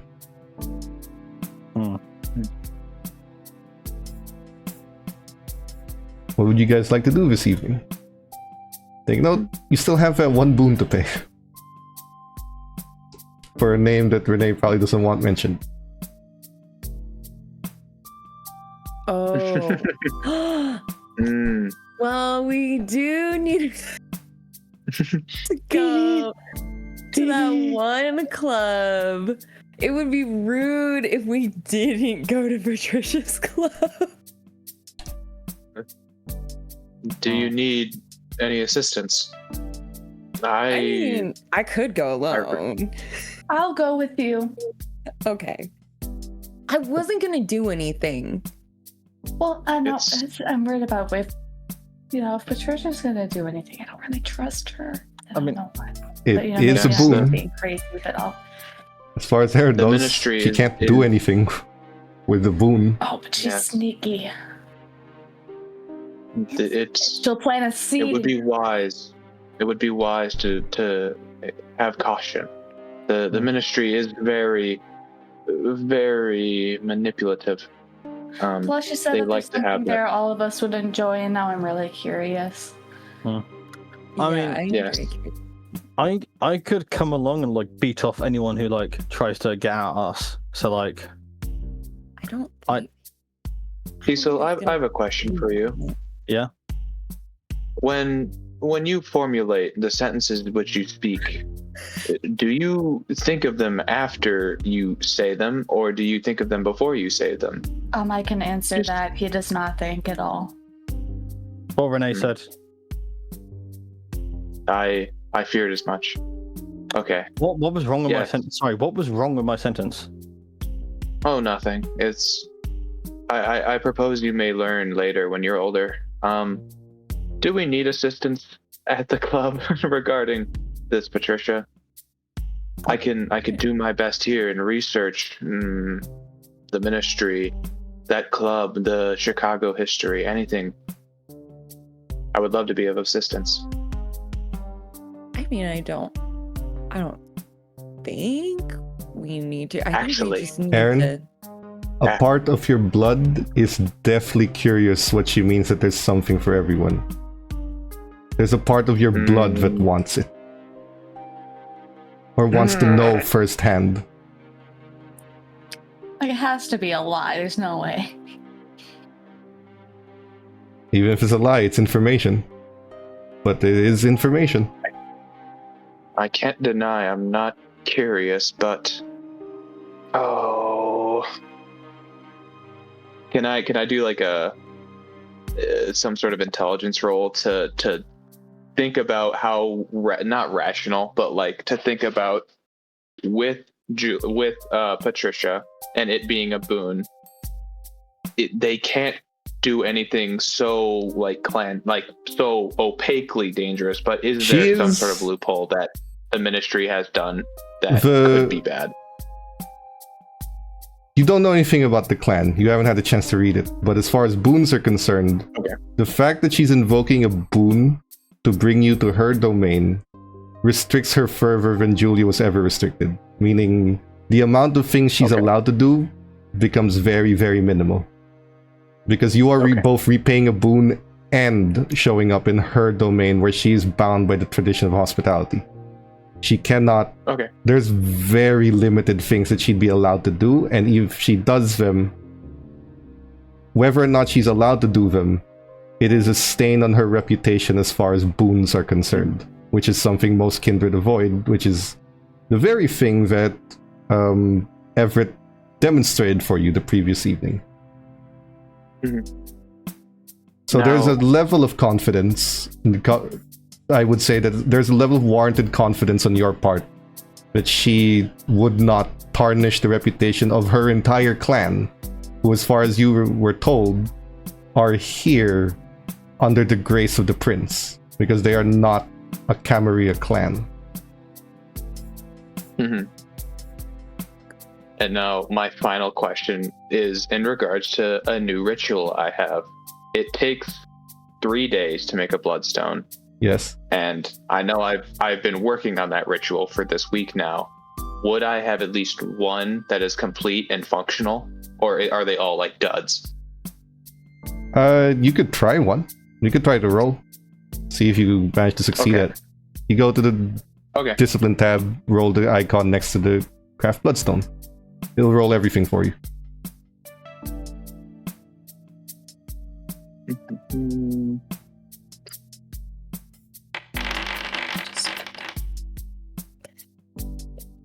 That's 3. That is enough for your difficulty. So yeah, you have one working bloodstone. There is one thing. Hold on. I'll be right back. And then Aaron is going to quickly go back to their haven and come back up with a very small, like maybe the size of like a how do I word this? It's a very small, like it's almost a pearl. I would say it's pearl sized. And it's red and it's clear and shiny, and they're gonna hand it to Ash. Keep this somewhere safe. It will allow me to find where you are. If you're in danger or if you leave the site or anything of that sort, I will alert the coterie and we will come to you as quick as we can. Oh, okay. Yes, Why think of it like a GPS. Anyone else in the coterie? Oh, please. I saw how she looked at you and you looked at her. I may be socially inept, but I'm not that inept. Okay. That's That's fair. I'm not gonna do anything. And In I will fact- be there to make sure that stays true. Okay. Are you able Yeah, to this? And then Aaron's gonna like touch the jewelry and be like, "How about? Can you like change out these or put this in there or something?" I mean, I think I have. Okay, no, I do have one that's kind of like a cage sort of a thing. Give me a Yes. sec. That would be great. Put it in Swaps there. it. Could have just been in a Okay. purse, but yeah, you put it inside a tiny little cage. Final thing, Aaron, are you sure you don't want to go? And I also will go with you. There, I have curiosities. Okay. So, unlike Renee, I can't protect you from any gay stuff. That will be on her. It's your responsibility. I don't know. Okay. But I can come along, not to beat anyone up, but just to see. I'm just curious. But before we go, can I just do two things real quick, which is ghoul and money stuff? Okay. I won't take too Are long, I you- promise. Still drunk, Cecil? Hungover. I don't feel much, but Okay. what were you gonna say, Nigel? When you cool, are you gonna do it forcefully? Just make him drink? I'm gonna do it so quick he probably won't see it coming. He's hungover, so I'm Right, hoping so on go from behind, open your wrist, force the blood in. Mhm. Okay. I'm gonna act. Yes. I will not make you roll. You are way too strong for him to resist. I'll just need you to make a rouse check. Mhm. Remember, ghouling him does not give him information. He doesn't know what's happened, but he is supernaturally bound to you. So you feed some blood from your veins, force it down the wound you make on your wrist and into his mouth. And he stops struggling the moment the first drop hits. And when you release your hand, he's in a bit of a confused state, which would likely be your cue to leave. Unless you'd like to leave some passive orders. After Cecil does this, he'll quickly retract it and then say, treat the nightclub like your newborn daughter and just leave with that information. Alright. He gets confused. Also, you're my bro. Yeah, also, you're my bro. You're my bro. Thanks. Bye. Sure. He gets confused as you leave, but apparently the four of you are going to the club. Mhm. Scandals to Sunrise is found right on the shore. It is, from the outside, nondescript, quiet, no windows at all, and it's painted completely in black with accents of gold. As you enter, you are in the most lavish lobby waiting room-like area you've ever seen. There are marble columns holding up the place. There is a nice stained marble floor. There are lush cushions. Velvet maybe, or maybe silk. And there are extremely gorgeous servers who are offering you their wrists to drink. All with a smile. I feel I'm as if not taking it. I'm drinking that. I'm slurping it like a slushy. Ash will also take a drink, just a Both quick of you? one because she failed her rouse check. Both of you take down to hunger 1, and both of you satisfy your drug needs. They are on the exact kind of drug you're looking for. Uh-oh. No. If you, I think Aaron is very not skeptical still, but is more so trying to take in everything and wants to be at Very full. skeptical. if you refuse, then they'd leave without fuss. The two who have drunk, they'll be carried over to what looks like a medical bay to make sure that they're okay. Eventually, there's a woman who approaches the four of you. Hello.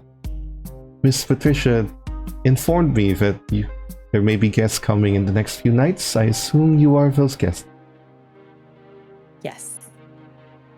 Well, normally we have an orientation about safety and consent for our members, but I believe you are of a special kind of members. According to Miss Patricia, I will just show you what you can do. If you would follow me, please. She leads you further into the room. And as you go inside, first thing you'll see is just a regular club. There's a bar on the left side wall. There's a dance area. There's music playing. Seems pretty ordinary. Just a club. And she tells you, this is where our guests come to simply enjoy themselves and have more mundane activities. Drinking, dancing, of course, there are mortals designated for feeding. You will find them with a gold wristband on their wrist. Those are people you can feed on, and people you can feed certain substances to, if that is your preference. Substances are, of course, available upon request at the counter. But this is for those without the more adventurous taste. She leads you to the back, and this entire tour is a tour in the macabre and debauchery and everything in between. There's a room for people to take drugs in where you can extract from them. There's a room full of memento moris and a bunch of macabre statues that seem like they were built by the Hecata. There's a room for junkies. There's a room for dancing. There's a room for physical pleasure. There's a room for S&M. And then there is a room that looks or resembles a library, which is the most out-of-place thing here. And within that library, there are people discussing. And she explains this room as a place to discuss freely under the protection of the ministry, that everything said here stays here. And those that go against those rules are punishable by the ministry. Meaning those who say anything that goes outside this room is something that the ministry has the right to punish for, as decreed by the prince. Essentially, this is an intellectual conversations room. It is a place where you can debate policies and kindred and politics, and you can debate the entire system if you like. Anything that essentially you are normally not allowed to say, this is the room for it. Apart from that, they have a collection of tomes, texts, and written languages from the ancient world, most of them in languages that are long dead. Free for reading, not for taking. The unfortunate thing for Renee, unfortunately for the rest of you, there is in fact a room for all of you. Whether you admit it or not, whether you admit it or not, it strikes your fancy. I don't believe it. Renee, it's everything there is an inspiration for your art in one of these rooms. Damn it. A macabre room that signifies death, tragedy, and pain in the most artistic rendition possible, whether it is a photograph, a film photo of someone at the funeral, or a skull put up on a memento mori, or several depictions of death and pain and loss. This is not the same. A room of tragedy and pain. And it even has a collection of tapes of the worst in human history. From as early on as there were tapes, there's tapes of people losing their homes, there's tapes of tragedy, there's tapes of the bombings, or post-World War II Germany, and how much people have suffered. It is filled with people who are, for lack of any better word, complete sadists who revel in the pain of other people. But the purpose as to why you enjoy it is up to you. It is simply a room that caters. And for Cecil, there's even a room for you. Other than the drugs, there is a break room where there is a bunch of things that make satisfying sounds when you destroy it. It is a place to let out your rage and anger, but there is also, again, a room for drugs, substances, money, men or women, and anything in between that you'd like to experience.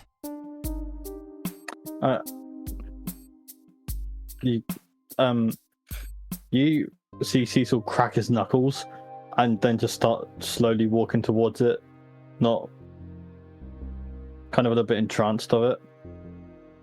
There's also a room that looks like a Roman bathhouse, where there are men and women in various states of clothing, if you'd like to be treated like a Roman emperor.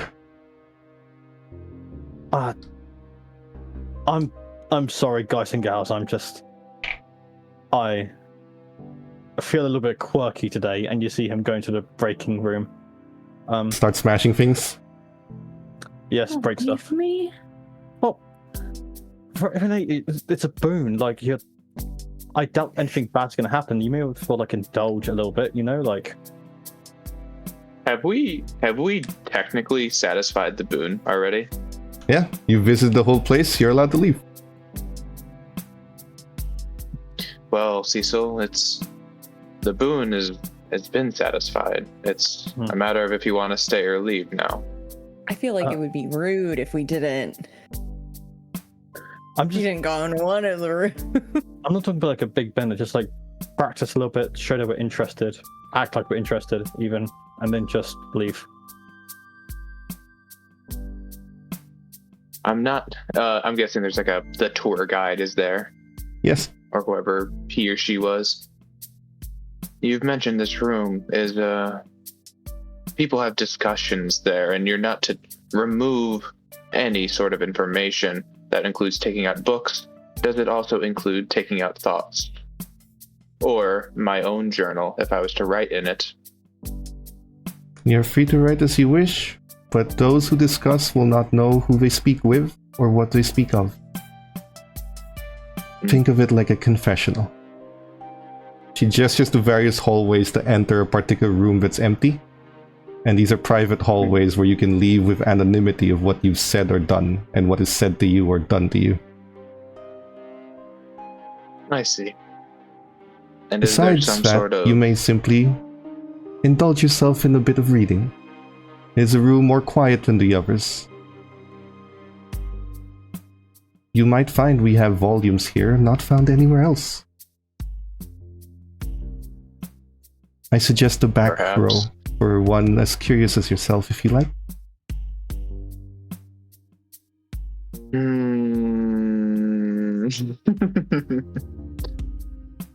Sure. Let's see it. You then. want to enter while Cecil's in the break room? Yeah. You are not allowed to write anything while in here. You're not allowed to bring anything that records anything.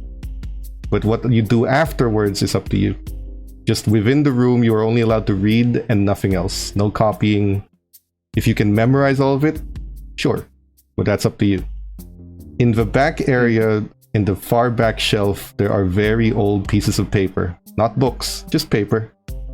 Excerpts from the Book of Nod, the Kindred Bible. The thing even Tremere don't necessarily have a full access to. 1 or 2 excerpt pages, which is a golden treasure, as far as your clan is concerned. This might as well be the Ark of the Covenant. They are within acrylic pages. These are not the original stone tablets, but they are, from what you can tell, the first translations into paper. They're protected inside acrylic cases to make sure that the paper doesn't rot, or glass coverings. And they have about 2 pages. You cannot take them out of their case. You can only read them from the outside. But they are here. The excerpts that they have here speaks of the time of Finn blood, speaking of the prophecy that all kindred, that by the time the blood is so thin they cannot turn new kindred, that marks the end for kindred life. It's mundane as far as things you could read and learn from, but it is something that very few, if any, Tremere have had the leisure of reading. Your clan is too proud to go to the ministry, so you can bet that a lot of them have not even seen this excerpt. But it's here. Cecil's destroying things with, again, the satisfying sound of porcelain and other things breaking. What would the other two like to do, if anything? Oh, you're also directed to where Miss Patricia is if you'd like to visit. I probably shouldn't. I don't want to upset Renee. Don't leave me. No, I'm gonna go to the dancing room. I'm not gonna search out Patricia, okay? You can watch me go into the dancing room. That's all I want to do because I just had the blood and it's gonna start hitting and I'm gonna really want to dance in a little bit. Okay. You go dancing? Yes, I go dancing. And then also if there is like some sort of like a light show room, probably Ash will want to go there. Or if there's a room where people are doing like the light up glove show. Yeah. Yes. Yes, there is. And yes, you can. She'll just sit on the ground and just stare. The two of you are also very curiously offered drinks. And, you know, it's alcohol. Can't really enjoy it, but you smell something in that alcohol. It's blood. It's drinkable. Would you like to try it? No. Ash? Everyone else in the room is being offered it. Free drinks. You drink it? I'm alright, I'm just gonna continue breaking stuff. Okay. Ash, you take a drink.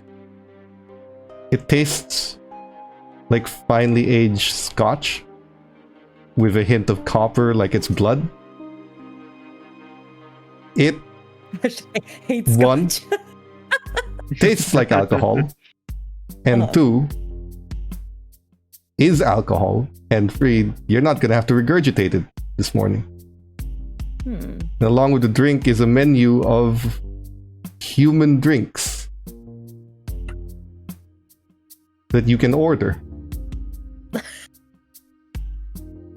But they are offering cocktails that taste like blood, and the moment you start drinking, it's giving you a buzz without having to take it from someone's veins.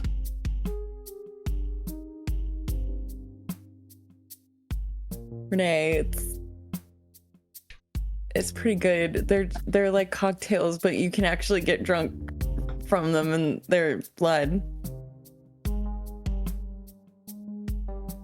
Are we gonna have to come back and pick you up later? I think so. I'm gonna be fine. Okay. So while you're drinking, Besides a stone. and Renee's refusing, Aaron, is there anything you want to do in your room? And it's just Aaron in the room. There's others, but they're in different sections, and no one is bothering anyone else. And these are all individuals that are just like plain clothes. Like I could see this person outside. Yes. They're not like masked. They're not. Okay. No. They're all kindred. That's easy to tell. Yeah. These kindred, can I determine based off of look, either clan or age, or I'm doing a vibe check essentially. No one is older. Like no one has reached 100 years, maybe. Like they're all relatively young, kindred-wise. but other than that, you can't tell clan without trying to speak to them, because they're all dressed as far as plain clothes go. Yeah. Do I see any similarities between them? As No. in, like, They're all too different from each Okay. other. okay. Aaron is definitely gonna like side eye the Book of Nod, and like one part is gonna be, I really shouldn't read that because it's not ideal if I let that spill. But I'm also very curious, and they're gonna let that sit for a little bit, and they're gonna walk over to someone who doesn't seem particularly busy, and strike a conversation. They just look to you. It's a guy. He's the nearest one to you. Doesn't seem bothered. Evening. Evening. He's reading a book in Old Latin. Can Aaron like decipher? Not obviously, Aaron doesn't know Latin, but like they might be able to like tell like what book it is just based off of like familiarity or popularity. It doesn't have a Or title. It is it- looks like a journal, Okay. but it looks Okay, like I a see. journal from the 1400s. Like, it is a very old style of book. I see. Greetings. My name is Aaron. I'm new here, and I hate to bother you, but Not at all. I want I'm an Gabriel. an unbiased opinion. Nice to meet you, Gabriel. I would like an unbiased opinion of this place. Well, frankly, to be very clandestine, to be very transparent, it doesn't seem real. Oh, it And I very wanna much know how you- is. This is the Ministry clan. The reason the prince allows them in this city where all their Camarilla have rejected their entrance is because he sees the value in what the Ministry have. Rich history, invaluable knowledge, and the ability to procure things other clans do not. I The see. Ministry are the very definition of temptation. But in order to tempt, there must be resource. And they have that in spades. And to what end is that temptation? What do they gain from bringing you and me to this room here to share? Do you know the story of the scorpion and the frog? I am familiar, yes. It is in the scorpion's nature to sting. It is in the Ministry's nature to tempt. They gain nothing other than fulfilling the needs of their blood. But also, they gain survival. The more kindred that find them useful, the less kindred there will be to try and take it from them. For example, I see. if this area had a treasure trove of knowledge that you value dearly, if you were to find out that there were those who would do the Ministry harm, would you not want to at least inform them? Maybe collect a boon for that information to gain some form of knowledge here that is otherwise restricted?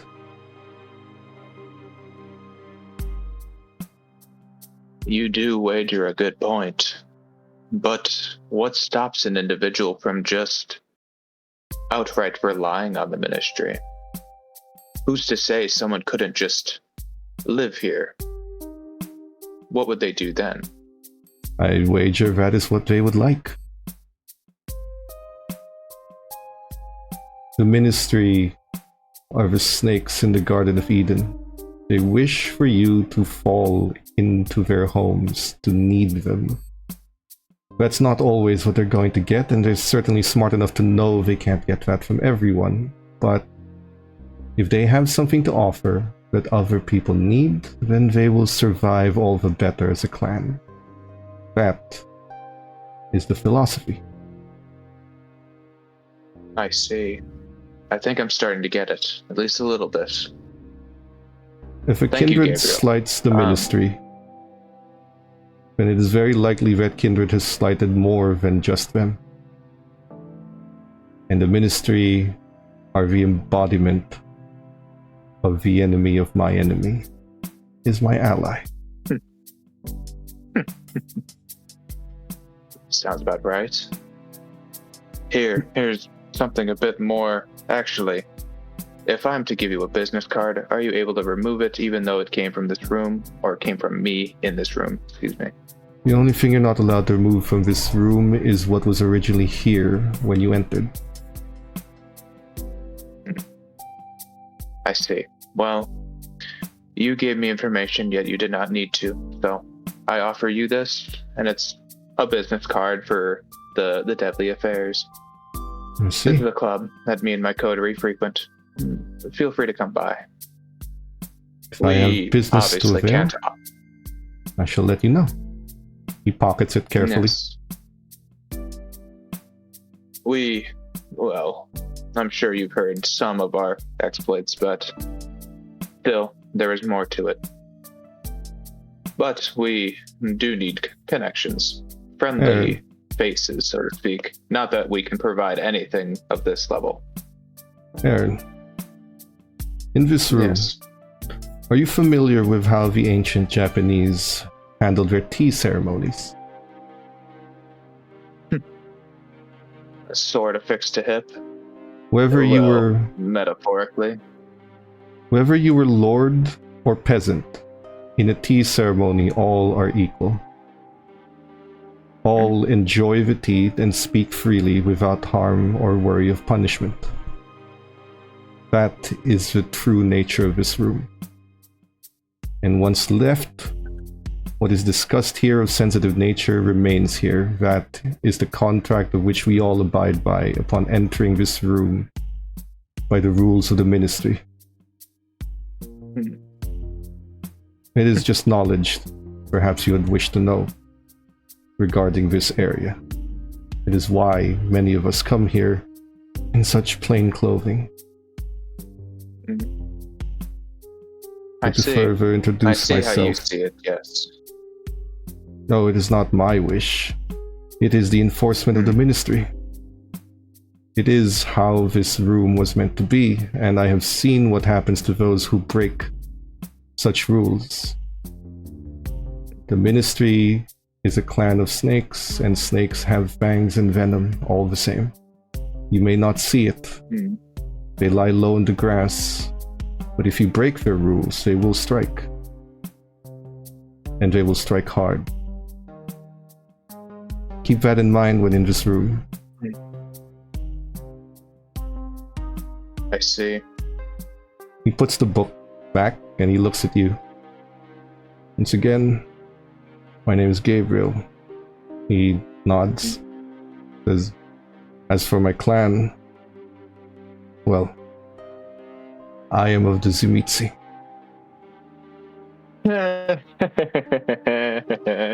That's funny. I will take my leave now. Enjoy Gabriel, yourself. wait. Let me tell you of my clan. I'm of Yes. Clan Tremere. Ah, yes. I was aware. I was in the Elysium. I did not wish to leave on ruder terms by not informing you of mine. Aaron Strangelove, the 12th generation Tremere. I am Gabriel. No particular family name I care for. Of the 10th generation of the clan Zumitsi. It's a pleasure to meet you. Does Aaron know anything of the Sabitsi versus Tremere? Or is this purely just another person? I mean, there's history there, but Okay. not every member of Clan Zumitsi carries that like the clan, like other clans. Yep, for sure. But there's a lot of history that you're a little vague on, but you know that as a clan they don't like the Tremere. But again, history doesn't carry over to bloodlines, not necessarily, especially in the I Camarilla. got you. I was just curious if this was But, something that may have been informed by Everett. Is like, hey, by the way, be careful. Samitsi while everyone doesn't like you, Samitsi really don't like you. Type beat. You'd be told to be careful, but for other reasons, because the Zamitsi can induce a fate worse than death. If they wanted to. But they're also the most hospitable. If you are invited to their homes, it's basically a guarantee nothing will happen to you. Whether discipline-wise or physically. Because they do not cross the boundary of hospitality. Now, as you leave... Cool. Raiders, welcome. We're almost over. But as you leave... would you guys like to call it here and finally head home? Yeah, I'm done. I think Aaron really? would You're not quickly... visiting the art room? No. I've already beat enough today. I'm gone. Okay. So you guys are leaving? Ash, are you leaving? Yes. Alright. I have a feeling if I didn't leave, Renee would drag me out of there. The guest, or the hostess as you leave, looks at all of you. It's sad that you must leave so soon, but Miss Patricia would like to provide you with a gift. She hands you a nondescript wine bottle. It has no label or anything, but inside of it looks more like a combination of blood and wine. Safe to drink, alcoholic, a remnant of human life. Wine.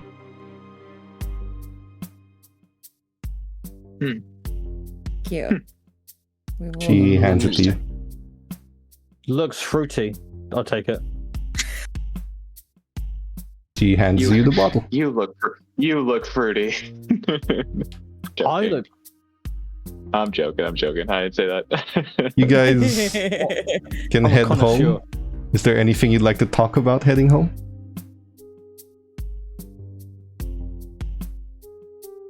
I was skeptical at first, but I sort of see where their value is within this society, and where it may not be as dangerous as previously thought. Yeah.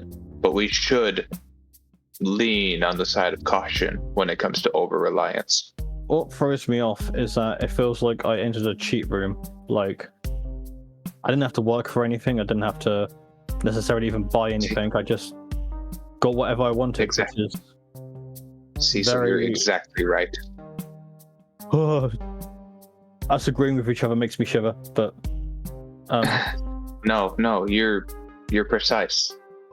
Why us? What stops every other kindred from just going to that place and, well, having their needs satisfied? That is what eludes me. I don't know how they fit within the society as a whole, because by all means, it should upend it. It's politics and intelligence. If you guys want to have a guess. Sure. I would love to have a guess. Politics. More raiders. I don't have Welcome. any politics. You can still roll. I roll intelligence? Yeah, you can still click politics and intelligence and roll. Okay. Yeah. I'm just built good. That's a lot of dice. Let's see. 2 for Aaron, none for Cecil, 2 for Renee, none for Ash. So, and I'm gonna do a cheesy willpower reroll. 3 for Aaron. Okay. There we go.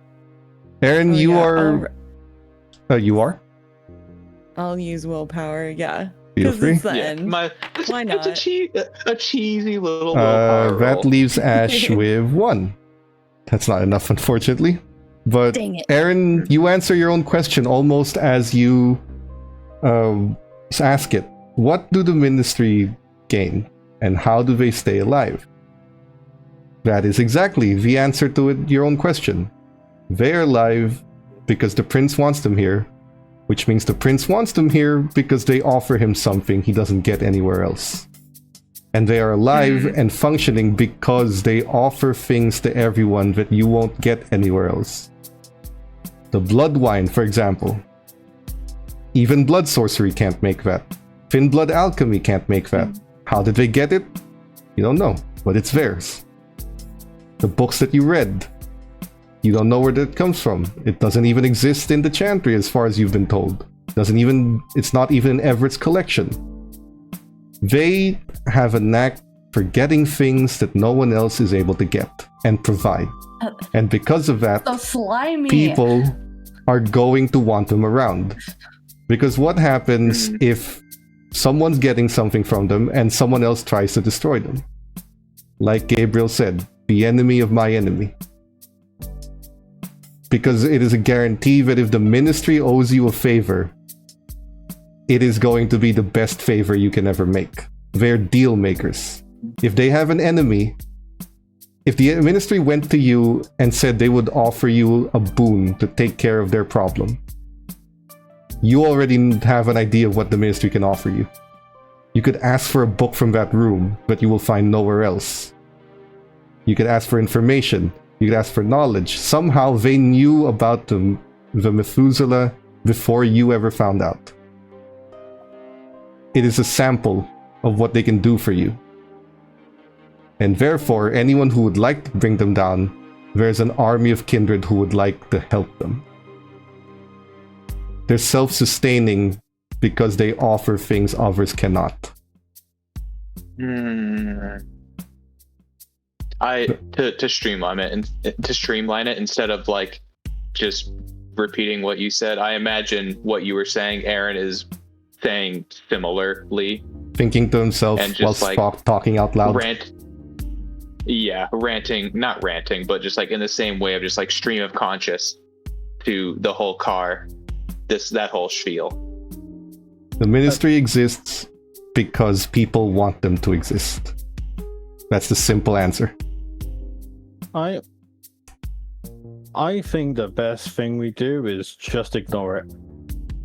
If we pay it mind, if we pay it boons, then we risk falling into their trap or whatever weird stuff to setting up. And if we fight against it, well, we'll be fighting against the prince. Yeah, Yes. and I agree. I don't. Sorry, you go. I'm thinking is all. I was gonna say, in my vision when I did see Patricia, I had a feeling that she was either going to help us or destroy us. And I don't know if her telling us about the Methuselah is necessarily... I don't necessarily know that we are done with her. Would you like to trigger a premonition? Huh? Would you like to trigger a premonition? Yeah. It's a power Why for a not? reason. Go ahead. If your hunger goes up from it, just increase it. Just Yeah. reduce it. I haven't had a premonition at all this session. We gotta You haven't done throw anything one in worth there. getting vision in. That's Oh, sorry, you're true. triggering it, so your hunger will go up. Yeah, my hunger. No, it will doesn't. go. You're fine. Free. Yeah. As you say this, and as the coterie ponders your words, you are lost in the vision. Everything around you melts away. It is darkness before it is a room. It is a dull-looking room. There's nothing in it. It has basic furniture. It's like an interrogation area almost. You are seated on one end of the table. Approaching you is Patricia. Except Patricia isn't dressed like she normally is. She is dressed like an Egyptian pharaoh. And she sits across from you at the table. And she hands you a goblet. And she pushes it towards you. There's blood in it. But it's not for drinking. You look inside the goblet, you look inside the blood. You're staring at, you're not seeing anything, but you're compelled to stare at. When you look back in the room, it is now filled with decoration and color and life and everything that's about fun from your perspective. And Patricia, across from the room from you, looks like she has snake skin. half her face is like a pseudo snake and the other half is human. As to which side is the side that you become friends with is up to you. But his vision, it doesn't feel like a threat. It feels like an opportunity. As much as your coterie may not want to associate with the ministry are exactly what you need to succeed in the following nights. At least succeed without risking so much injury and pain to yourselves. She has made no effort to hide her nature from you. And she has introduced you to this room, introduced particularly Aaron into this room. She wants you to know exactly what she is.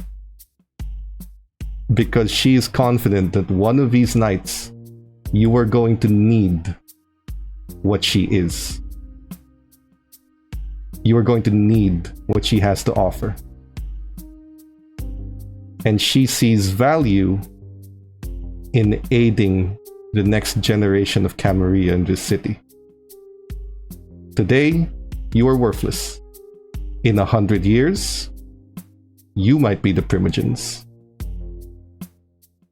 And she would like to be remembered on the days that she helped you. It is politics. It is an alliance by politics. But she is now interested in seeing you fledglings succeed. Because one of these days, if she plays her cards right, you will be in a position where you will remember her and it will matter to their clan. But she is confident that one day, one night, you are going to need her and what she has to offer.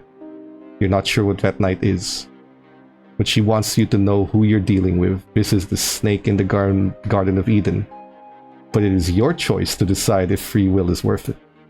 If the apple is worth it. It will not force your hand, but they will be there to remind you that it exists. Your vision dies. It's only been a second. You see your coterie around you. Did they notice that like I I had was a premonition? No, you had like a second of just staring out, like looking out the window. Okay, I don't say anything. And I imagine it's you tune back into the exact same Aaron rant. And it's even still, it's they're the snake, and it's we have to think about if it's the apple or the snake we want to, and then As it happens, Aaron is much more colorful than they were before. you arrive home, and when you do, I don't know if Commander Hobo's still in the chat, but he did provide a positive plot twist specifically to Aaron and Ash. And so when you arrive home, Damn it. as you guys are moving forward, there's a kindred in your club who has been waiting. And he stands up and smiles, and he looks to your group. Hello. Good evening. Sorry. Hi. Manners. Yes. I- Good evening. Yes. My name is Walter, and I would like to speak to the two of you, please. And he's looking at Aaron and Ash. Okay. Wonderful. Sure. If we may speak somewhere private, where Uh, certain topics may be discussed in more specific detail.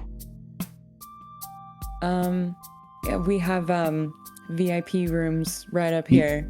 He has a smile like an Yeah. awkward kid in a school photo that was told to smile.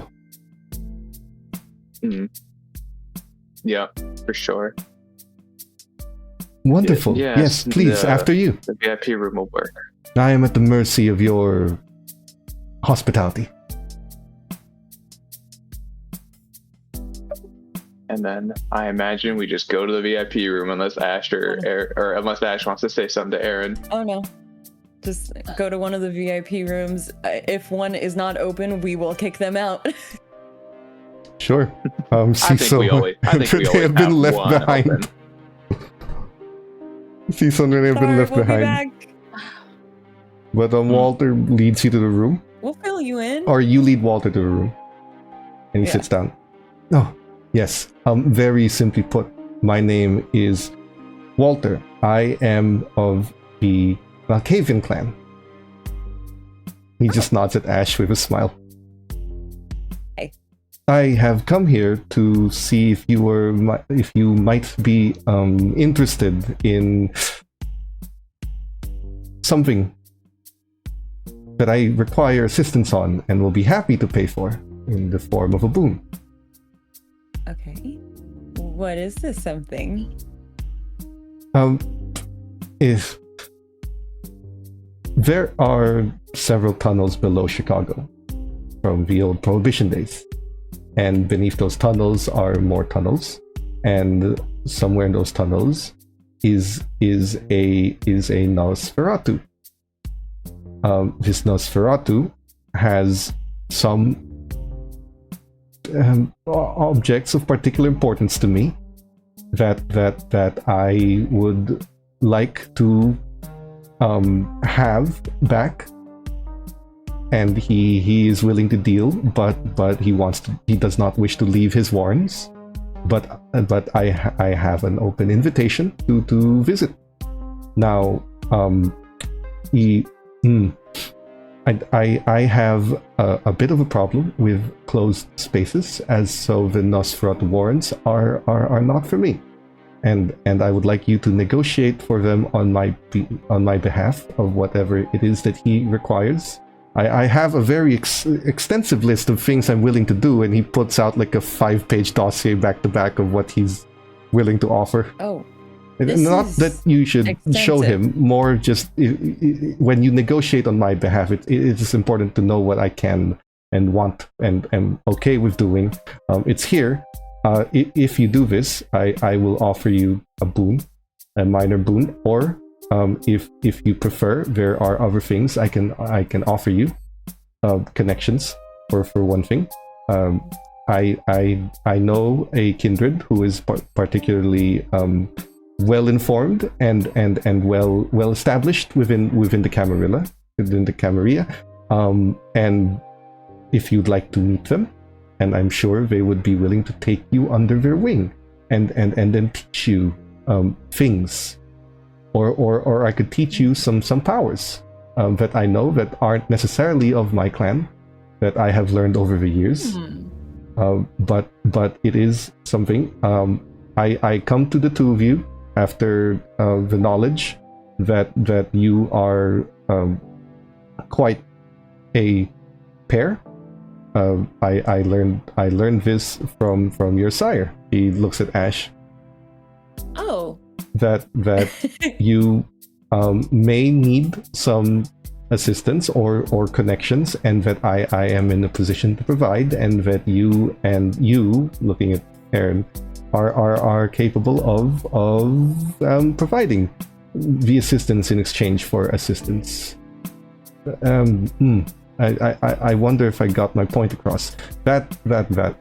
Yes, you did a great job with that. Thank you. Yeah, the invitation of the Nosferatu is here. It is written on the back of a dried rat's hide, and it just shows you like a skinned off pelt of a rat that's been dried up.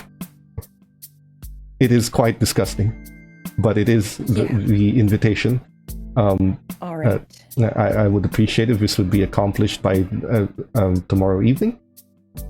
And I if you decide that you would wish for me to owe you a favor, or if you'd like to meet a certain individual who might be able to teach you certain things, that is up to you. I will wait for word. Oh, yes, my haven and information is on this card, and he just slides it. He owns a tailor shop. I have quite a stack of stuff now. He owns a tailor shop, and he hands it. Thank you if you would accept, but if you do not, I will take my things and pack it into my bag and leave you to your evenings. No, I think this is acceptable. What do you think, Aaron? No, yes, I think it is very much workable. I, of course, wish to know more details, as of which I imagine you can deliver. The Nosferatu is named Junk, and he has a box of things that are mine that were unfortunately stolen by gangs and then passed around from the docks. It fell into the Nosferatu's hands, and I wish for them to be back. I was not able to secure my own package, and that was my fault. The Nosferatu is as good as they can be.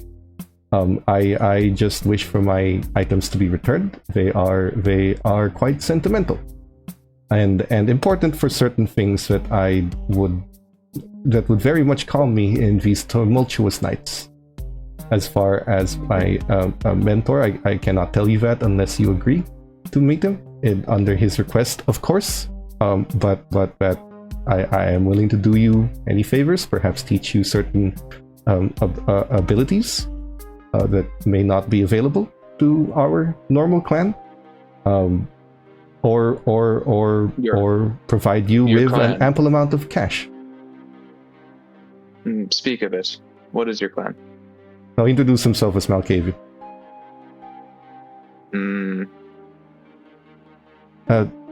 Please, see. If what you other decide. disciplines do you? Oh, okay. Well, I can do this. I say yes. Wonderful. Yes, it seems very workable. Of course, I have more questions. As for disciplines, I am very, very hard to kill. I also move quite quickly. And I have I have a certain charm to me, if I say so myself. Not that I would use it here, but I could if you wanted to see. I have certain abilities associated with other clans that have been taught to me. Yes. Got it. Okay. Well, And I don't necessarily know what I would like in terms of favor, boon, all of that. Well, But perhaps should I decide after. tell you once We it's can- done? Okay. Yes, we can discuss it. Perhaps decide after, and there's no reason I can't owe you a boon, and you would use the boon to meet my mentor anyway. That is up to you. I would just very much like for my things to be returned, and the meeting is set for tomorrow at 10. Okay. And Sounds please good. bring We'll the be there. dead rat skin. It is the invitation, and carry it in front of you as you discuss. I don't think I could forget it. Yes, and please do carry it in front of you as you discuss, as you walk through the warrens to inform the Nosferatu that you are invited. Okay. I will await Got for it. your call, and thank you. Thank you. His No, eyes thank shift. you for coming in. He stands, bows, and then leaves. That job and that knowledge is where we will end our session for this evening, with you guys having that for yourselves. So, once again, thank you everyone who's here, who's still here, watching us week in and week out. Thank you so much for being a part of the story. If there are any more bonuses you'd like to give, for those who don't know yet, the +2s here treat as an extra die. The -2s, we will remove a die from the players. Before we go, let's introduce once again these players and who they are playing. Dorjley, and where they can find you. Hi, I'm Dorjley, and you can find me at Dorjley with 2 Y's on YouTube, Twitch, and Instagram. And then here every Sunday at 5 p.m. PST. Captain? I am Captain, and of course I live in a cave as per usual. As for an album, the new Clips album has been really, really good, so I would recommend it. Okay. Petra? Petra Pika, HXH on Instagram. Look at this vodka I found in my drawers for some reason. Still drinking. Don't do stuff. I didn't actually drink in a session, but don't do substances. That's strange. Yeah, of course. Don't be a vampire. Chig? Yeah, I'm Shig. You can find me on Discord at shig._. or on Instagram at manascona. Don't sound too bitter. You know, I really don't trust Patricia. I'm salty, you know. That's fine. Again, as your storyteller, good evening, everyone. We will be back again on Sundays at 5 p.m. For those of you who'd like to join us at the start, send in your pluses or minuses. Use your channel points, subscribe, and you get to throw in a positive or negative plot twist if you like. But we will see you again. I'm seeing a nightmare right now. Oh my god. What do you mean? Yeah, that's The lighting. That's when Cecil learns obfuscate. Anyway, Holy crap. good evening, guys. Thank you again. We'll see you next week. Cybernation Uncensored.